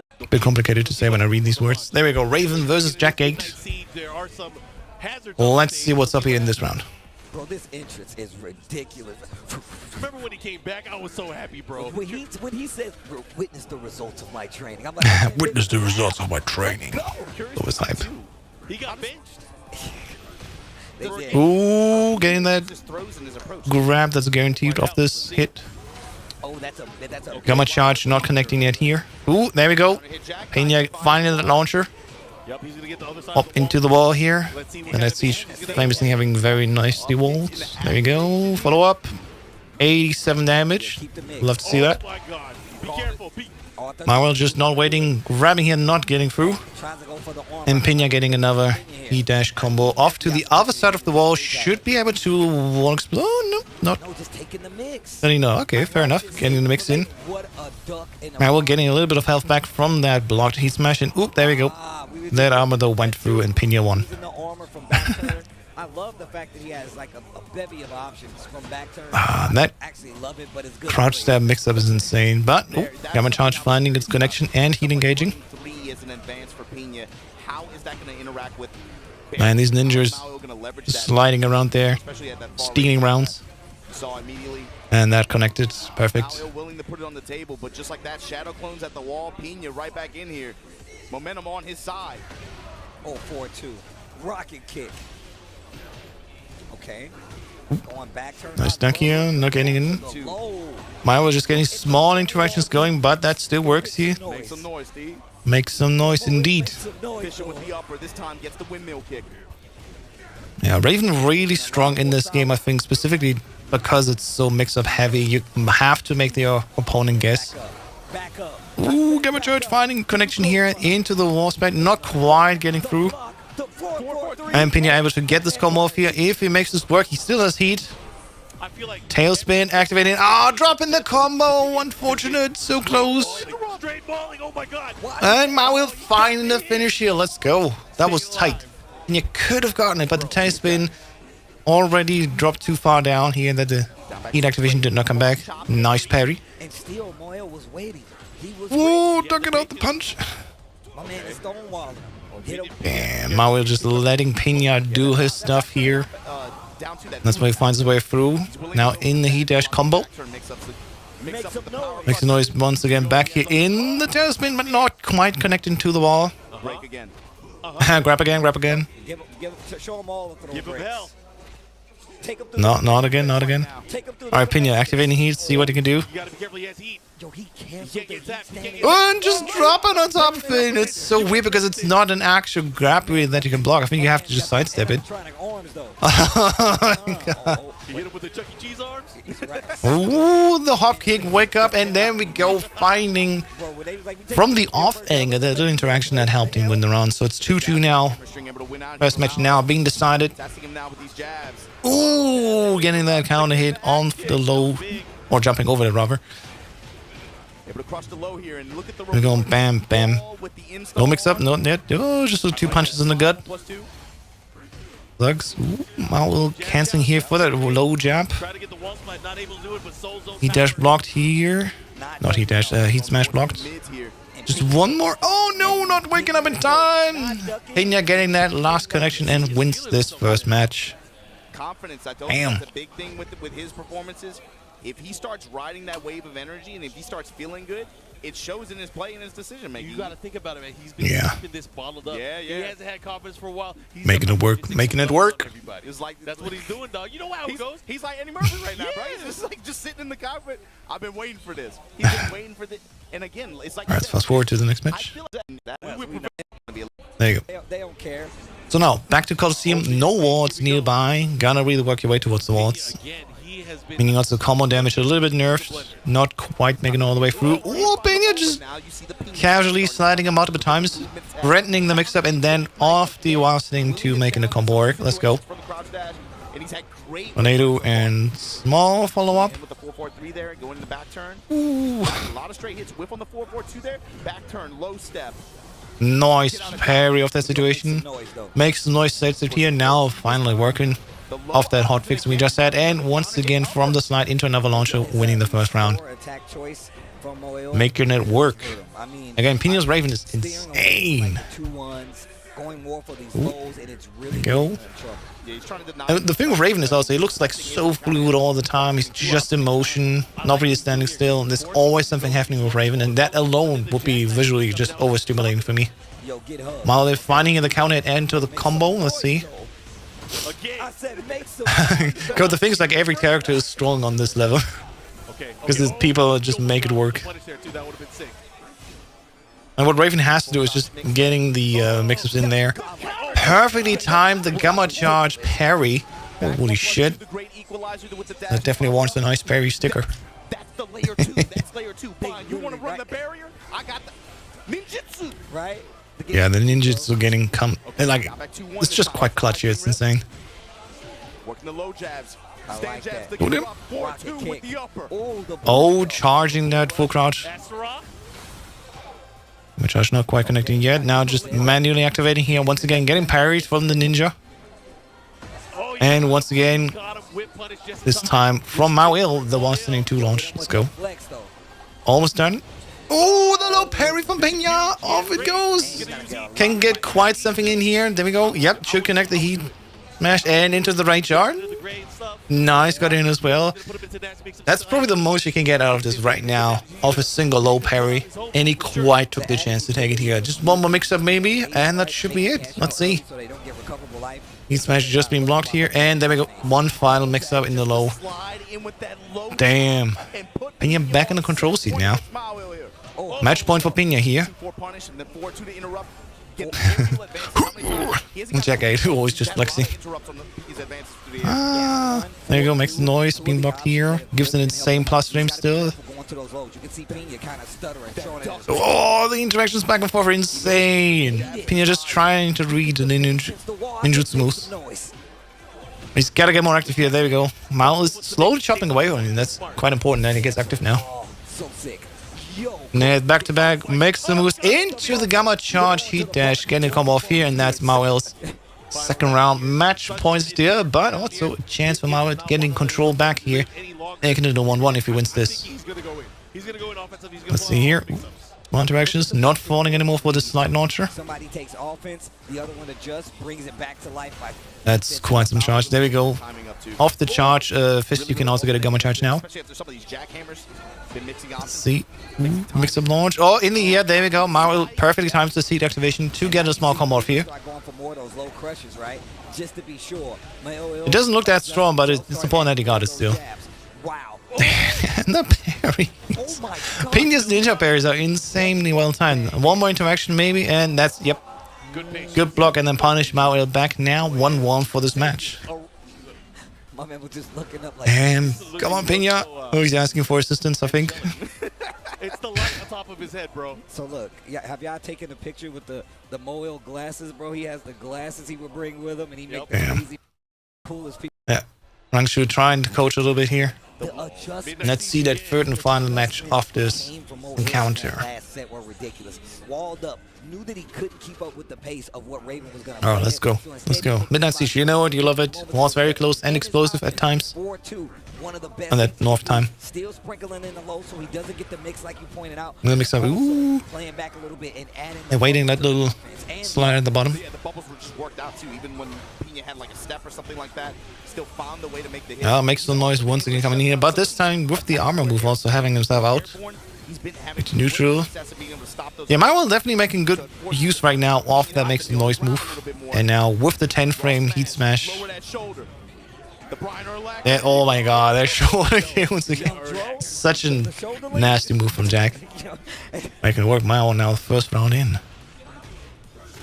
Ooh, trying to grab it, but did still get out of it. Ooh, and they both counter and no one gets the launch out of this. Little float. Love to see by Jack here. There's your spin. Can you get to one? Nah, it's already gone. Take the real estate. The thing with instant tornado from low parry is that it just doesn't allow you to do much of that. Right back to it, and here you Wall go. splat, wall resplat, there we go. Storm into the storm and charging, but that got Bro, I thought he chased parry. Alright, I nice. thought he chased him with it. Pina, gotta make it work. Let's see if you can do it. Nice. Yeah, gets the combo off you. Can he finish it? That's the question. The tap. I don't know. I don't. Yeah, he's One last interaction. There we go. Expected some wake up and punished off it. Because that spring kick on immediate block is plus 70 frames per second, I think, on that distance. that's a huge round. So huge opportunity to win it, and he did. Jackhammer able to spike him out the air. Down back 2, working the lows. Jackhammer is the one that has been missing I'm from. gonna see here. Jackhammer is the one that has. Ah, my God! Again, this launch is so nasty. But he dropped the combo. Oh, Mario getting the combo back here. Yeah, there you go. Oh no. Heat dash, wall resplat. Oh, no, it's heat dash. It's just the full crowd stomp on it's they're both really trying hard to play out of the mind. Dropping a few combos left and right, but not too bad here. Grab beam broken once again, makes the noise coming in. Distance. Oh, this is Oh my God, the way he it's the smallest of all Tekkens. There we go. Low parry into the tailspin, into the wall heat activation. That should be it. Just one interaction and just to be sure, Oh my God. getting that rage hard to win. 2-1 now. Pina back in the leading and match point for him now. adjustments that have been made on both. Oh, God. Such a quick succession from round to round is amazing. That round specifically was a crazy back and forth. Oh, instantly ducking that high into the launcher. It's a little. Well, right at the start of the match, so just taking his ticket and getting the damage in here. Uh-oh. Oh, he was looking for the sweet chin music too. There we go. Oh, almost had another wall splat. Oh, just stayed on the floor to evade that heat smash. Let's go. But Mount will also nail the pick because his self is soul already after just a few interactions. Oh, again in the kick. No, the parry was mistimed and Maul was able to just charge past it. One interaction, Maui can get it. No, oh no, that's it. Pena taking it off this one launcher and finishing it with the rage shot just to be extra sure. But yeah, that's it. And man, Maul sadly out, but what a display from his Jack here. It's hard to make Jack 8 work, I think, in Tekken 8 in general, but no bad display at all. Pena coming in here. Absolutely ridiculous. What an insane Raven at times. Damn. He has been sitting on that. Man, I had the Alright. What a match so far. All of these matches have been insane, it feels like. Super strong stuff. Oh, let's advance. Alright, here's the bracket. We still have Manja versus Knee. And right in the losers semifinals, Mulgod versus Pina. So, boy oh boy. A few more matches to go. And I expect big things from Knee here. So let's see. If Rudy, I never know like how far I have to fast forward before they get to the actual match. Oh, there we go. I already saw something interesting. Manja on Lydia here. What the hell? Seeing Lydia here in top play. Interesting. He picked that on purpose. Let's see. That must be like a specific anti-pick versus Knee. So let's see if Manja can make it work. I didn't even know that. Oh my goodness. He knows something. Well, I mean, to be fair, a lot of players have been going to Now for one connecting once again here. high value in this version of the game. Yeah, Leo wants to get that counter in as well. And there we go with the backbone just heat activating. Ooh, oh, you ate the knee. That's the one thing you don't want to do versus Brian. Into the wall, tack, bam, 89 damage. Half of the health almost got, and the heat smash connecting like that. One more mix, nope, not even a mix, it was just a low kick. Bam. Jeez. Game started. I wanted to ask you guys, what did you think about the character variety in the topic? Because we saw a Let's lot see. of different characters. But man, Oh, Liam making it work here off that low. The fact that we're looking at this topic. Nice. Getting a break, and that wall resplat with the big damage here. Bam, 75. Oh, Manja. It's looking closer. It's definitely the opposite situation from the first round. yo, don't give him an He getting that one here in there. There we go. Manja found the one low. Cracking it open. 1-1. It's literally flip side of the first round, I feel like. Making waves with the Lydia right here. Yep. It's insane, yeah. The Lydia doesn't have many like of these small poke situations. She's betting on her mix-up situations. constant 4-round. And you gotta get her first through that. But that, my god, knee, what a block off that low. Anyone else would have seen it, not been able to react in time and just eat it. But no, he blocked it and launched off. Went for something right That's insane. Again, that's why we watch this pro plays. Right now. Step with him after the activation. Manja now. Stance mix up. There we go. Oh, and he ate an E-smash. So, Lydia now at her third stack install. She's now at full strength. All of her combos are slightly enhanced. So, let's see what we can do. You got to do it maybe a little later than that. And some of her attacks now, also with the third stack install, actually do delete recoverable health. So, quite important to get that third stack going here with Lydia. Into the wall, once again, tech, and back. Classic. Low touch just outside of rage. He just been very patient here. Oh, wanted to hit smash, but getting caught here. Mini floats and not the full one. And he takes this round once again here. There we go. Yep. 2-2 first match. Already looking quite exciting here. Brian versus Lydia is not a matchup I see personally often. Defense in his movement have been so good. Lydia here in the winners final, especially a rare sight to be seen. Huge whip punish opportunities and put him on the wall. Just moving back and forth again. Standing forward, just back off now. Really key for both characters to find the counter timings here, but Uni once again correctly sidestepping the heat activation into the wall, and once again, oh, not quite there. Slightly off the wall here. Charge it. I just thought about Pokemon being back and what Brian just did, and Jesus. Manja trying to find the window, but Knee just not really running into it. Movement right now is. Oh my god, and there we go. So low, just one direction necessary, and that one quick punch came in. It's defense that's winning him. So, will Manja change characters or not? That's the weird question now. Or will he stick to Lydia? I'm not sure. First mistake. They're back to the character selection. And he's like, you know what? You're right. Yeah, Manja back on law. Yeah, maybe that was the bet for Manja. Maybe I can pick Lydia, get him off balance for him. Yeah. If I can steal a game. I would argue Law has better tools versus Brian. I don't know. So let's see how that looks like. That's a matchup I personally steal up because I've been there. Been there, ate that attack. Alright, let's see this. Knee on Brian versus Manja on Law. That's a match to behold, I expect at least. Let's see. I'm just saying, bro. I don't know who's. Ooh, he did that fist into the launch. Bam, bam. The EVO arena where the bad guys hang. Ooh, more correctly sidestepping here. There we go, force and plus frames. Right now, bro. Like, yeah, Manja definitely now taking more of a driver's seat perspective in here. Small boxing left and right. Whoa. There we go, getting the 1-2-3 to connect into the slide of just forward movement. That's one way to make it work. You just crouch for a second and then you go, I'm actually not doing something. Try to do the mix-up with up forward 3 instead of the slide. Look at how Lee is using movement, the double dash forward jab, just to make sure. Alright, there we go. They're just trying to fish for something that's not there yet. Knee's so aware of that slide from Law that he just waits it out, and this time once again correctly sidestepping. Oh my god. He dash, one more kick follow up, but oh no, the back one actually connecting. Gee. Time was running out anyway, but that was quite something. Oh, there we go, up to the wall we go. Bam, into a real wall split off the junkyard.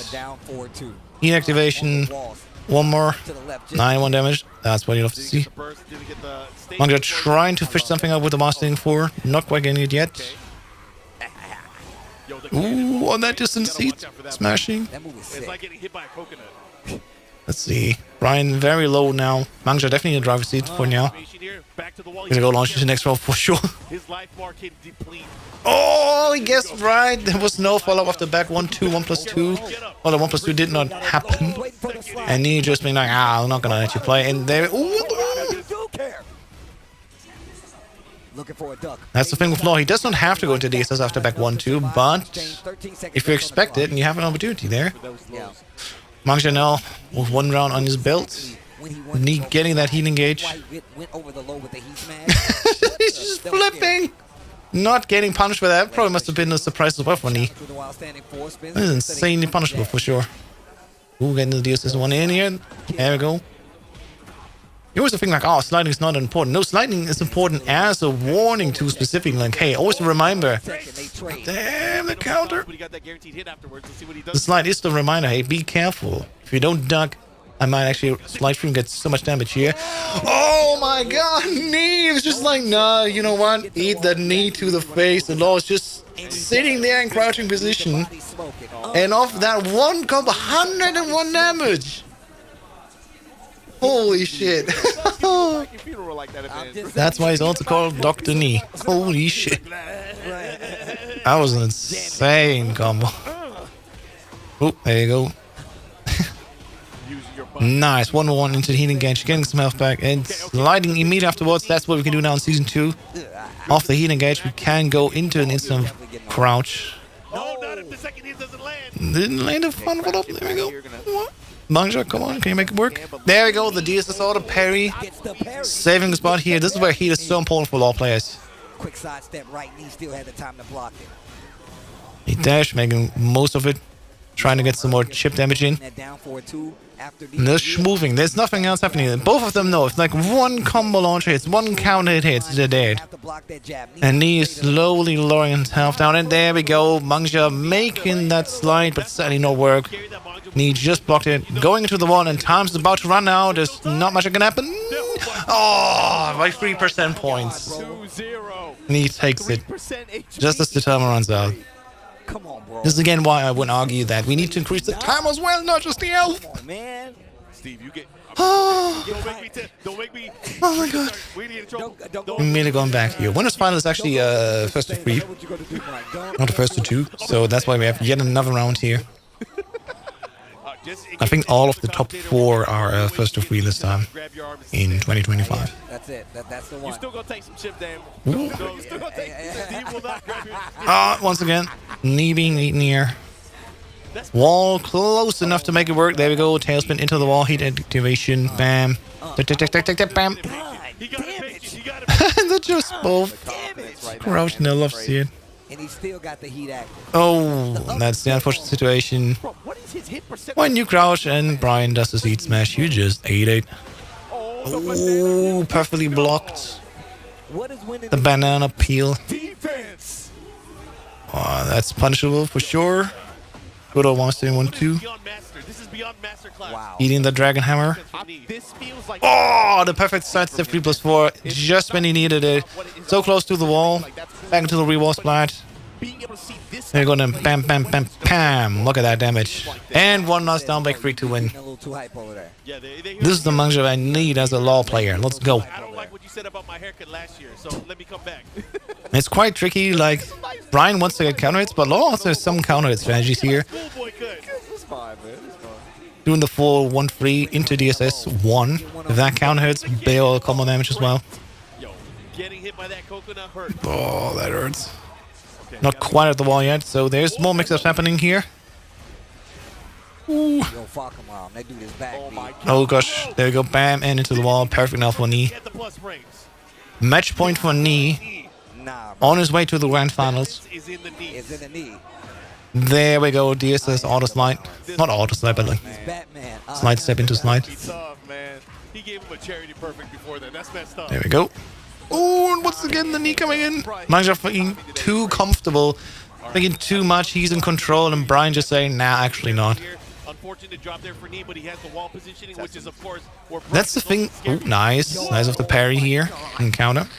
This dude, I feel like he's used every Brian move. If he do change the Two perfects in the final is insane. You can really tell that sometimes in Tekken 8, if you just are in the driver's seat and keep in there, then yeah, it works sometimes. Some matches just be like that. And there we go. Dr. Knee takes it home into the grand finals with Brian. The GOAT is back, struggling so much in the first year of Tekken 8, trying to get away from the defensive play more into an active situation. And seemingly here at EVO Japan, that's the first big/major instance where you can see Knee adapting to this new era of Tekken, making it work into the top grand finals. That is fun to see. Alright, off to the losers finals. Pena here versus... We'll go if I'm not mistaken. Yeah, I'm bad with names and faces. Gold taking it all off the All right, Pena. Let's see what the ninja can do versus the priest. Go. Starting things off. He's gonna get hot All next. right. Ooh, nice. Armor Wolf here, getting some punch damage in here. Trying to give himself a little bit Mugor space. seemingly running out of his heat slowly here. Up there. Nice. Pena just jumping over the low incoming heat smash and then getting a full combo at the wall here. Follow up here. What's the mix? Activation. Tip. No, opting for a slight mix-up. Not much happening here. Just grinding down a little bit. Chance again. He dashed. All right, Pena, now it's your time. Do that one read that gets you back here. And there we go, a little mix-up into the low. Fast. Let's go. Pressure here. You know, it's very different too because towards the end of the round, he was pure. Wait, is this 0-1 there? Did I skip one match too far on accident? Yeah, I missed this in the first match. Jeez Christ. Now we got spoiled. I mean, Gold. Yeah, I just noticed that. Just didn't Sorry. work. Here's the Who actual was first match Pena? of the loser's We're about to semifinal. find out. My bad. Gold versus Pena, the Raven versus Claudio. This is loser semis. Like spoilers, we know Mugol will win this, but we've seen already. Pena in the second match did find some stuff. Let's see how quick it goes. Oh, there we go. Crouch in the wall running two. He's just gonna walk clean around them, wait for the whiffs. It is a 3 fight. Eating the knee. Indeed, yeah. Goes mid, down back to Trying to do the mix-up into lows. Not quite landing them here. I love that. I love that. Whoosh. Goes with the backback too. Mugol grinding Pena down here. And missing up the follow-up, but still wins just off this one. Claudio classic. Low poke. Coming in the Christ. I think already the or the spacing pressure here from Gold is kind of making Pena hesitate. All right, let's see here. Backboards, lets the string rip. Yeah, Mugol really showing how Claudio is a great character, especially in like this pro level. Just like slow interactions, small stuff, and then one time finding this big old launcher for the full combo. Well, not full combo, but like the winning combo. It's either going to be lightning strikes or it might be real sleepy. And right now, Mogul is making this. Ooh, the slide to go past the punch. There we go. Oh, the one side step. Super advantageous situation at the wall, but not gaining much out of that so far. Oh, there we go. Oh, the perfect time parry of that charge. Oh, that's so good. Yeah, why even take the guard break? And oh my god, what a read. Blocking a low heat smash, getting into his own heat engager and healing so stunning. I'm running out of air. Oh, float. Let's see. You still got heat. Probably time for a heat dash. No, not trying to get through the wall here. Keeping the heat. Trying to make something work. Just slide stepping here through. Not much. And there we go. There's that one combo he needs to get off. Bam, bam. And poof. And that's it. Yep. At the wall. Right shot. That's the round for Pena. What a comeback off that situation. Second time puts out a jab to try to interrupt. Beautiful. Comes up with the wall standing. 101 damage. This is insane. Did one right read and then that's the round. Beautiful. Put those knees on him. Nice. Jab touch. Swing. Ooh. Perfect sidestep into the launch. But again, just having that pressure pushing towards the wall. Both counted, not much to follow off that. His foreground rotations have been on. Oh, the back turn mix up into the engage. Some ninjas coming in. There we go. Duck the running two into the launch. Oh, let's kill. He's adjusting slightly, but not getting it. Ooh. Break the throw. Nice. Oh my god, that mix up. He slides in, but not giving a low. Instead, doing the mid double punch. I won around 2-2. Oh my god. All right. Come on, Pena. I'm rooting for you. I'm rooting for you. See this? We're getting the full combo here. Wall smash, bam, bam, bam. 85 damage. Oh, once again, parrying just his charge. He does not even need to mix it up. It's fine. He just parries it. Holy, that is insane. This is not a parry that really allows for reversal stuff. Oh, this time he had to take it. There you go. All right, I see how he won this. That's it. Probably mistimed it, and then Mugol just like, oh, just change my timing a little bit, and if it hits, it hits. Do I do the clone? And then you got caught. Phew. Like the third instance in that. Damn. All right, now back to where we were here. on the This is beach. exactly what I was talking about. Pena's been one of the players Oh. that kind of forces that game. That's what Ray All right. used to do, right? More goals. Again, it's not over yet. We've seen the first round going to Pena. Engage. But can he win the match? Let's see here. It's gonna get hot and nasty. Lots more to come here. Power Okay, power crush. I crush like working it. out from back turn now. They had the good old armor move from back turn. A little bit of space to work with the mountain. Oh, he ducked the low. And this, again, this is the interaction that's crazy to me. Expected a low. Heat smash to come in. Jumps over and gets the launch. At the wall. Pam, pam, pam, pam. Heat engage. Pam. Boom. Not doing much except for a low from the mix-up. Not punishing yet that kick. After the 4-4-2. Looking for the highs, trying to crush it with the Oh, speed. come on. And there you go. You could see if Mogul that crouched for just a second, but then went up again, and then he had to eat it. You know, it's Just very misread the timing, unfortunately. He was pure offense. Wolfwood was having Oh, a- Mogul. Not even dealing with the mix-up, just launching Pena straight away. Spitting that heat. There, No. 88 Back damage. pop. Mogul testing him with Oh, he's just testing the waters. He's like, I'm kicking you. What are you doing? Not Side step forward.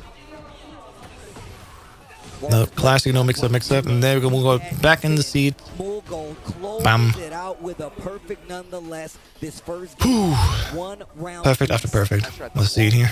Oh, the whiff grab, allowing for the heat engage. No scare.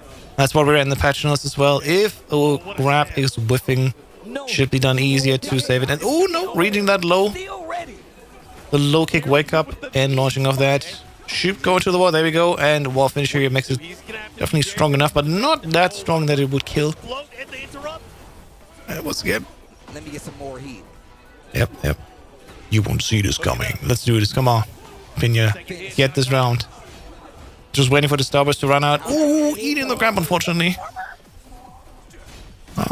Using the heat dash momentum here. And oh, Mogul getting that counter hit and allowing him for a combo follow-up. That's the round. To pull off the win. That was a sick challenge. All right. Match point for Mogul here for the second. This is a first to 3 set. Yes. Yeah, again, all of these top matches are first to 3, so Mogul still has to win the third round. It's not over yet, even if Pena loses this one. Very nice, close to the wall here. Wall funnel up. To Toom. Oh, once again the low. And that's what you can see, like, Big block. once in a driver's seat and you get the right reads here of the mix-ups. Can be very one-sided, but then again, Mogul here actively reading the correct low this time again to come off that. Drop it. But now we're just waiting for one more instance. He's running out. Oh my god, Mogul expecting Pena to run in and just First one. hop kicking off here. Charge it. Not getting the timing down here. Pena still at the wall, eating more damage here. And meanwhile, Claudia healing himself with every hit that lands here. Now at a almost 50-50. Oh my god, jumping over and trying to hit for the low. Not getting in, and then Mogul finishing with just a simple low kick, knowing Pena was low enough. One mistake, and that's it. More gold. Put it in a safe. All right. Potential final match. Especially when you get on Match point, at least for Mogul here. We're going to 8's farm. Let's see if this is the end of Pena's journey here at EVO Japan 2025. back at you, Pena said, I don't care. So far, good start here, getting the first combo interaction in. Launching At the wall, 91 damage. Woohoo! back two. Look for the 1-4 wall splat sequence. Mogul making this work. He's back again like, I'm just gonna do my regular poking gameplay first. And you can see it work because like from just a few pokes, back again here. Look at that, just one combo. They'll turn around. Windmill kicks. Ooh. Time goes Oh, the instant one running two, and then another low sweep. lows adding up here for Mogul. Yeah, they add up quite quickly. What is your answer? And that's what's dangerous about Claudia. I think like you think, oh, it's just a few pokes, but enough of these pokes landing, and then the match is over already. And even an increased health of 200 now We gonna break that wall? is not enough sometimes. No. No, we gonna keep. Doesn't break the wall strategically. Fair enough. I want that pressure. Oh wow. There we go. There's the wall break now. And remember, you cannot go through the ground after that initial wall break. You have to wait for neutral first, and then you're able to go down. Then the splash damage. Trying to test And oh my god. just like that, Mogul on set point. Let's see. One more round for Mogul, and he wins this, and he goes onwards into the losers final. Where he will face Mangja. Oh, Everything's working for Mogul. Mogul, oh my god. Oh, activation, not even caring about that hop kick. Oh, once again, attacking below the round running two. That's a high. dash This is not looking No, this does not look good at all. Mughal might be able to get it. There you go. Breaks the guard, and that's Mughal's third win. Undefeated here, really. Insane. Good run for Pina. Like, no small thing here for Pina to get this far. He played out of his minor area, but then Mughal just stopped the journey entirely. And at EVO Japan, almost ashamed to say. those are points on the board no matter what. But no problem. Let's see the losers final here. Mangja versus Mughal. And it's 0-0 this time correctly. So, alright, it's Law versus Claudio. Let's see how this will work out. That's going to be the tone setter. It's going to be the tone setter. So only 2 more encounters left in this tournament, and then we have the EVO 2025 Tekken 8 champion. Okay, starting things off. Having to deal with the 2-1. This is down 1, just working so well. It's 20 frame startup. It's super slow, but it does work just enough. Look at the interception that's trying to occur right here. Back to the wall already. Mangja in Oh god. Claudio just poking out his leg and is like, hey, if this connects, there's my follow-up, and there we go. Get the wall splat. Mughal back again in the driver's seat, not even caring much, just keeping out the pressure. Ooh, not fully charging for the guard break. Betting on that timing here, and there we go.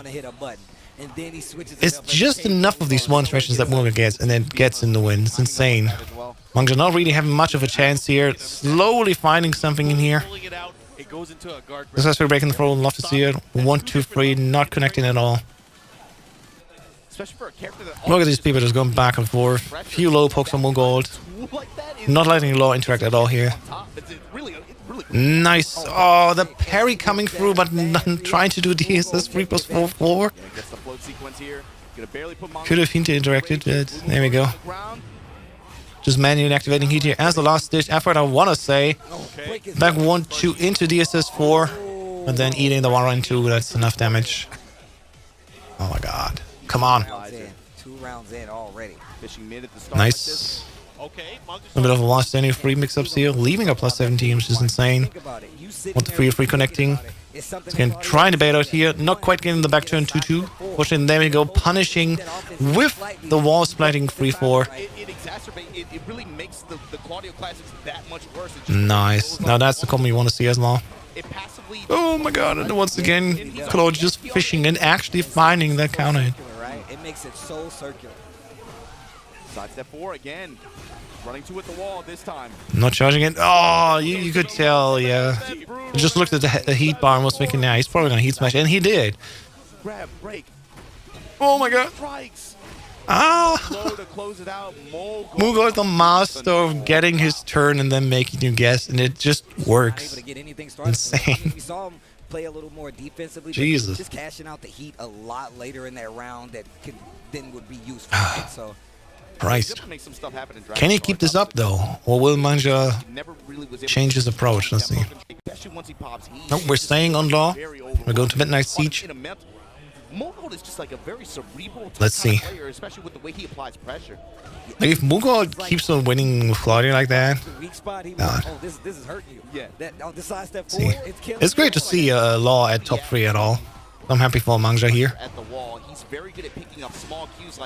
And there we go. Just keeping the combo off to the wall, and there we go. Mangja also doing now up forward 3 as a mix-up.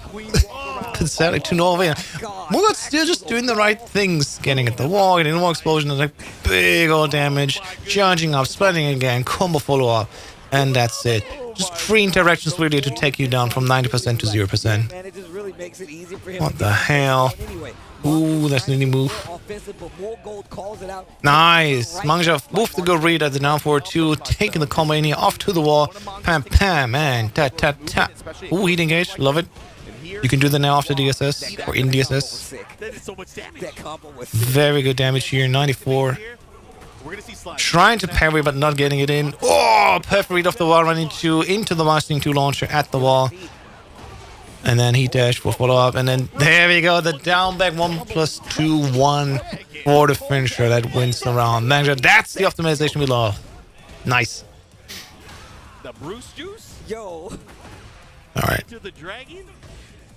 Not quite getting it here. No chance yet for Law. He has to wait, basically. Man, you got the old school Mughal just getting an attack out. saying, Shout out to Jim Kelly. The punish of the 1+2.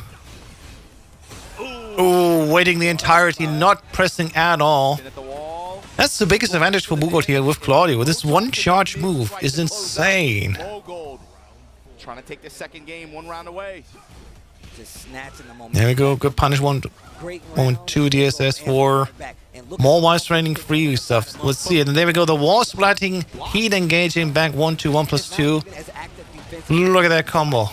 And into the nunchuck. Look at this. This is big damage now. That's what I'm saying. Like, as soon as Manga finds his timing and lets Mugo just sit back, Law comes in so strong that he takes a lot away. Mugo, though, getting a heat engage and a big heal here. Let's see. Oh, a little flow, but not much of a follow-up. Unfortunate. Oh, the was for being blocked and then just launched. Oh my god. And there we go. He's done. Back three. Oh my god. Oh my god. The kick just being faster and Law losing out here based on the timings of the moves. Oh my god. Manga now 0 versus Mugo 2. Oh my god. Manga at least looks like he could finally crack down here on Mugo, but Mugo is just a steam train rolling through and taking H map. This is insane. Dude, it was so sick. But it sucks because he's down 2-0 right now. Oh, man. Yeah. After a round where, again, he was late on the offense, he had him cracked, he had him in the critical HP. Mogo was like, I'm going to just block. Okay, yeah, you did that wall combo. I have rage and oh no! Why did he duck the wire running to not launch? Just going for the instinct 1-1-2. Is he a Mishima player, maybe? Mogo is inevitable. Yeah. He's snapping on him. Look at the Nice, getting the DSS 1. pressure No, DSS 2 is has this. good success with it, it's just unable to close out. Activation, counter activation now. Nope. Nunchucks running with the wasp. Oh, and there's the counter launcher. Lux heat running out here for Manga as well. Not much to do, and he hits the new move. I like the option that he went for just in case. That's sidestep 1+2. I'm not too sure anymore which input it is. Look at his round openings too, man. It's just, Yeah, that's the fun thing. DSS forward 3 now is safe on block plus 9. Yeah, so not punishable per se, but sadly ends your turn. And the thing is, Let's go Law, head Claudio more. Oh, Mugo sidestepping the poison stinger, not getting the counter hit. Oh, jeez. Oh, fuck. Damn. And you can see it again. Mugo in here. And these low pokes, I'm surprised they get out that quickly. Like so many of the pros, they're just that needed. Nice, perfect. Sidestepping the wall running to and then launching while sending to himself. Manager getting in here. Not much of a come on. Let the wall just run out. It's unfortunate. Maybe Warty missed the distance here. Tried to parry, but not getting it to connect sadly. Cancel on it. I cancel for Mugo here. Oh, there we go. There's the wall split. Off to see it. Off the. I'm not even sure if you can. There you go. There you go. Bam. Oh, there is the rage art. Yeah, most definitely. The first neutral rage art we've seen in this tournament in the top 8. Holy shit. And it worked. Nicely done, bud. Alright. Back to neutral here. Teenage damage. Let's see. Oh my god, the hop kicks the slide attempt. Gets that launch at the wall. My god, Mugo. What the fuck is this dude doing? And he gets that low. This hurts to see. He's a law player. What move did he want to do? What is that? I think it's sidestep 2. Yeah, I think that was sidestep 2. Oh my god. That pains to see.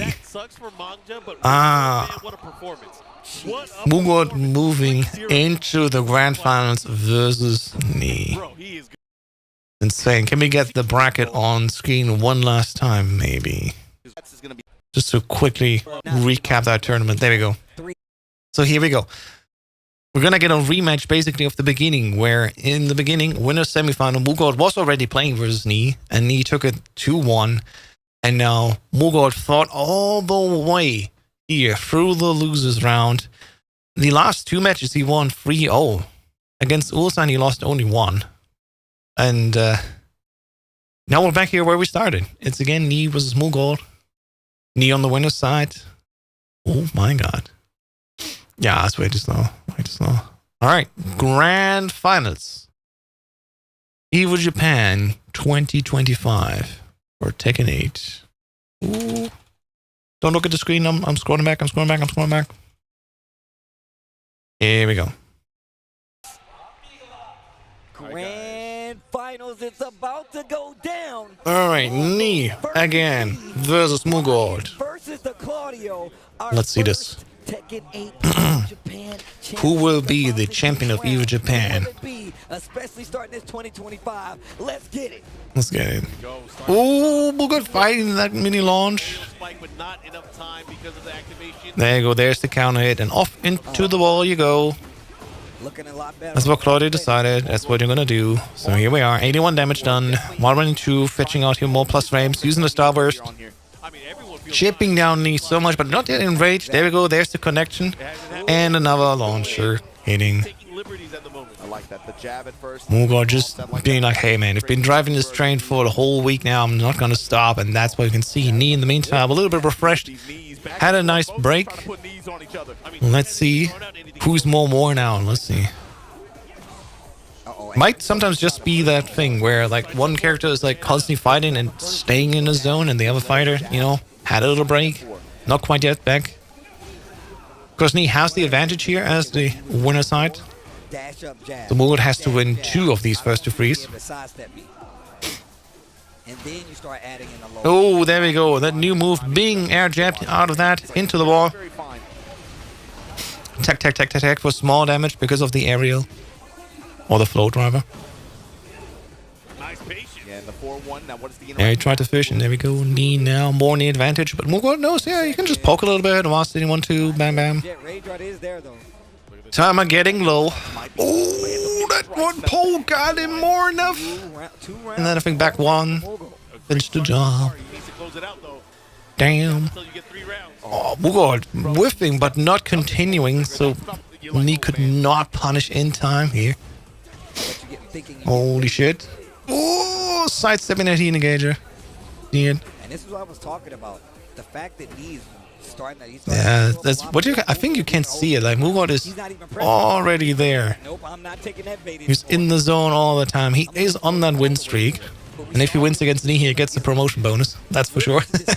Not even move around as much as we saw Knee with that active defense. Stationary. Nice. There we go. Heat dash. Follow up. Oh, try to use the Starburst move. Said it was off angle here, so he couldn't even threaten. Just let it run out.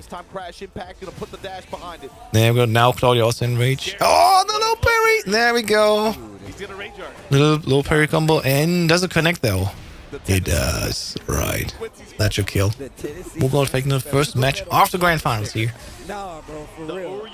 Making his way towards the reset. Yeah. Take your time. Take a breather. And he's just like, alright, I'm fine. I'm warming up. I got data. Again, Knee just needs to win this first FT3. Mugod has to win 2 FT3s back to back. Yo, that Tennessee Quincy line, that was okay. Alright, let's see this. Oh my god. My man Mark had just started a gang down there. We're the Tennessee. Oh, breaking the throw. Nice attempt here. It's funny how like both characters just have this strong knee. Although Mugod does not get a combo off a knee counter hit. That's what you can really tell. Like, it's just poking. Oh, interrupted his move and he instead launched immediately, not even waiting for the charge mix-up. Damn, what a finish. Look at that damage, 109 damage. Holy shit. We're just going at it, man. Not stopping at all. We're just going at it. What's we just playing the exact map we had before? So randomizer working as expected, being so random we actually sometimes play the same map back to back. He's using the back and forth. He's not even pulling the trigger every time too. It's just it's also his use and activation of heat, like when he does it. Definitely not bad at all. Oh, he just wanted to heat smash, but Knee not having the right timing as Mugod already expected it to happen. Instead, getting this big ass combo of that here. Now Knee trying to get it in. And there we go, Mugod. Just a little low poke and he's done. About to win the second match so quickly. He's unstoppable. Knee though finding here the hit at the wall. Let's get it. Yeah. Brian also has a few low kicks. Oh, they dancing. The back-to-back low. Punish. Oh, wow. Look, Observe. a reaction from Mugo still staying in here. This time following up with the move. Ooh, tried to do the low poke. quick side step. Actually gives He dashed, getting a little bit of health back from the seal, using a starburst, trying to get the mix up. left. And he's slowly waking up. Like, I got the snake eyes, I got the movement. For me, bro. More actively running into it now. Ooh, sidestep, but not doing much. But there we go, the snake eyes move. There we go in the full crouch. Okay. Mix up. Got him. Vampire? Knee waking up now. It's like, all right, we're playing Tekken. I gotta do stuff. Oh, There we go. Now the low alt's being blocked and punished. the series. Mugo not having the free ticket anymore as it seemed to be. Ridiculous. Mugo has to put in some more work now. Excuse me. As Knee slowly warming up and waking up again. Again, you can tell, like, some people just need to warm up a little bit with one match. Side step. Mugo was already playing the whole time, non-stop. Do it again. Maybe also showing a little bit of signs of wear and tear. Okay. Man, It's still getting it. It's so funny. And there we go. There's the launch. if he orbitals That's sure to be enough. We'll see it. Nope, not quite yet. Back. Forced and plus frame and back one winning here. Side step. But Mugo's still going at it. But Knee is dangerously waking up now. It's like, all right, I think I'm there. Probably anticipated the step back one. Let's see this. invested running up on stage here, who has moved more into a coach position for the DRX squad. All right. Last year, he got top 8. One more match for Mugo, and it's a reset. And then they do a second first to free to see who's the actual blind winner. Unless Knee comes back now and wins 3 matches back to back. Right now, because we saw what happened in the last set that they played. But once again, more games on the board. Mugo still has to reset it if he wants the W. But And we're in the Coliseum now. bigger stage this time around. I feel like this helps Knee more than anything. Let's see how they're going to play. How will Knee adjust? Multiple was overall able to get, I think, most advantage off the walls so far. Ooh, break the floor. Very nice. They're just threatening the heating edge just back and forth. And there we go. Mock breaker punish. Yep, chase down. Have to see that. Shipping down a little bit, but not crazy much, really. And we'll go already back with the heel from the heating gauge. Down 2's up. That brother's He wants walking. those frame advantage. He is walking. Tick, tick, tick, tick, bang. Just back and forth. Oh, the reversal. Let's go. Nice parry. That's one of the coolest punch parry effects in the game, I think. Yes. Yeah, you It's think very you got him? dramatic. It's Yeah. like, you think you got him, you didn't get me? All right. But we're just like, yeah, I'm chilling. I'm just kicking a little bit. I'm winding you down. Rachel would not even kill, even if it would hit. You never had your And that's the thing. Now these people are super back. Oh, and Knee finding that hit. It's like, oh, you gonna finish it? Let me go. picking up the All right. First round here. And once again, with the punch into the combo. I think that's what Invested said. Do that move. Getting Snake Eyes back already here. Keep him from moving. Ooh. Bam. And once again, like just a few interactions, just a few pokes, and then bam, bam, bam, even in health again. That's the crazy thing. It doesn't take much. Now those side step fours, man, they're so good. Ooh, just gotta eat it here.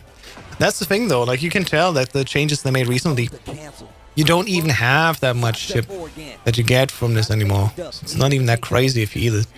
Whereas, like, in earlier seasons, you would get chipped down so much from Brian's moves like this in heat. Snake eyes. Not at all fun. What a whip punish! That was Ooh, great. Just one more interaction. Just one mid connected. There we go. Yo, this guy. Quick cake here. That's a side. Yep, Knee now leading with 2-0. Cyborg. It's not over yet by far, even though Mugo started off that strong. Uh-oh. Okay, He's starting to scout now the he's starting to lows. see it. Now he's starting to see it. And that's why I believe, like, maybe Mugo is slowly, you know, That's what Invested did. slowing down as well. He put the glasses on. He went up there. Whereas Knees now, you know, I think I can do a few things left and right. Good old IT. Finding the side step, finding the counter hit here with the knee. There we go. That's big damage once again coming in. Big 4-3. I mean, it's He's not going to quite get to the wall, but it's getting very close here. Yep. Oh, just before the wall here. And if you Oki kicks in, there we go. scary. Oh, what a hit. Turning it all the way. And at the wall, there we go. That's first match now for Knee. 1-2 in the grand finals, round 1. Like, it's very small. It's like, is it worth talking about? Will Mugo change the character? Will he adjust? Will he stay with Claudio here? Yep, they will stay. And we're going back to the arena. Super small stage. Very close walls. But at least nothing else here. Let's see how this goes on. He, of course, trying to sidestep, so he's getting clipped. But once he turned on that offense in this manner, he was able to get the W. And the timing is on point each time, too. He's been able to get good reward each time. And I gotta say, the use of the cannonball straight, not only to just keep him in check, but also restrict his movement early on. There we go. He was doing mock kick, he was doing cannonball straight, looking for a bunch of options to be able to try to make him not be able to move as easily. Oh, nice. Nice low here, stopping the knee direction. Maybe this is what Mughal needed, baby. Now knee bursting. Needs the ability See it? to kind of move because now he's in this wall. Mughal not really letting knee play. Smart. Oh, there we go. Sidestepping that charge. That's why he hasn't been using it on knee, because knee gets Ooh, and there we go. There's the wall split. Yo, back four. Bam, bam, bam, bam. Knee now. First round in here. Dude, this is On his way to win the second match. full turn. Maybe spoke too soon. Let's see. Pam, pam, pam. I'm just threatening a low distance here. Ooh, Mughal wanted to grab. Cannonball straight again. Keeping him on. And it's just the right mid distance where none of them are really connecting here. I said get off me, bro. Ooh, see, that's the thing. Like, knee is now like, all right, I'm taking over. He's now moving forward aggressively, trying to come in here. There you go, Mughal so low. He's in range now. One mid. Oh, yep, no, Mughal getting that hop kick here, just in time. Stationary defense, not a lot of movement. There you go. Knee trying to stay on the floor here, running the timer maybe, but there's still 15 settings. There's enough time. Right? There you go. 2 quick punches and knee wins the second round. That was crazy. A little Ooh, tech, back. over the low. I think it's a great idea. But I get why he did it. He wanted to have more window to crush Back to back knees here. Yes. There we go. Once again, the new full crouch. Oh, hatchet. Cross the hatchet. The All right. activation. Looking tight now. Oh, knee getting it in. There we go. A little float. He's at 6 straight. Wall's battery back. Not getting too high here. And the heat smash doing the job despite the trade. 2-2 now. Knee is back and he's awake. Looking crazy out there. Mughal now in the pushy situation. Should he change or not? Should he risk it? I would argue risk it for the biscuit. And it looks like he will. Mughal changing over to Fang. How you guys feeling about his adjustments? All right. Yeah, you got to change your formula somehow, and you lost 2 rounds back to back. Might as well try to go with Fang here. If it just needs to win this one match. And strategically, in the final match that could decide here if he resets or not, that would be the right choice. Just because now timings change, moves change. After 4 matches with the same character setup, this could be deciding. Let's see. Oh, another flow combo here. Wonderful. If you're stuck at the wall dealing with this, I feel like these 60 damage over float, never too bad. Follow up with the right one here. Healing gauge. And knees just in charge. Ooh, there we go. Mughal, though, finding the timing here off that kick. He tried to catch it moving. He hit him with a homing attack. Ooh, he just wanted to back campo, but could not get far enough. The low still connects first round to knee. What a turnaround. Ooh, changing clouds, not getting. Knee getting the combo in here. There we go. The precision and the read. Let's see. Ooh. Okay. Getting punished here. Yo, he's on. We'll adjust back. I would argue now it's getting very tight. That round is almost over. Spin on him. Activate. Let's go. And then one more tech. Oh my God, hold up. Oh, so close. That could have been deadly. There we go. Match point. Final round. If Knee wins this, he wins EVO Japan. So Mughal really has to get going. And he immediately falls in for the counter again in the combo. To the wall. Probably wall break as well. Not quite, but still 93 damage is half as his health gone. There we go. Just a few more interactions to go. Getting that counter hit. Love to see it. There we go. Now Mughal awaken. Forcing interaction, though getting notched into the wall, now breaking through. And Tornado, and there's another wall right after that. Oh, not quite getting there, but still. Few interactions left in this tournament. Getting the reversal. Oh, and that's it. Knee wins EVO Japan. Wow. What a finale. Mughal tried to change him up with Fang. But Nee was just warmed up and ready, and he took it all with just Brian. The best Brian player in the world, and the GOAT is back on top.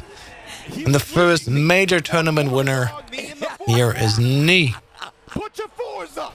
Put your fours up. GG's. Shout outs to Neo. Oh, what a It's great to see the GOAT back on top. Oh, what a dub. I've never seen. He's been shit talking a little bit on Twitter, fairly enough, because a lot of people shit talk him too.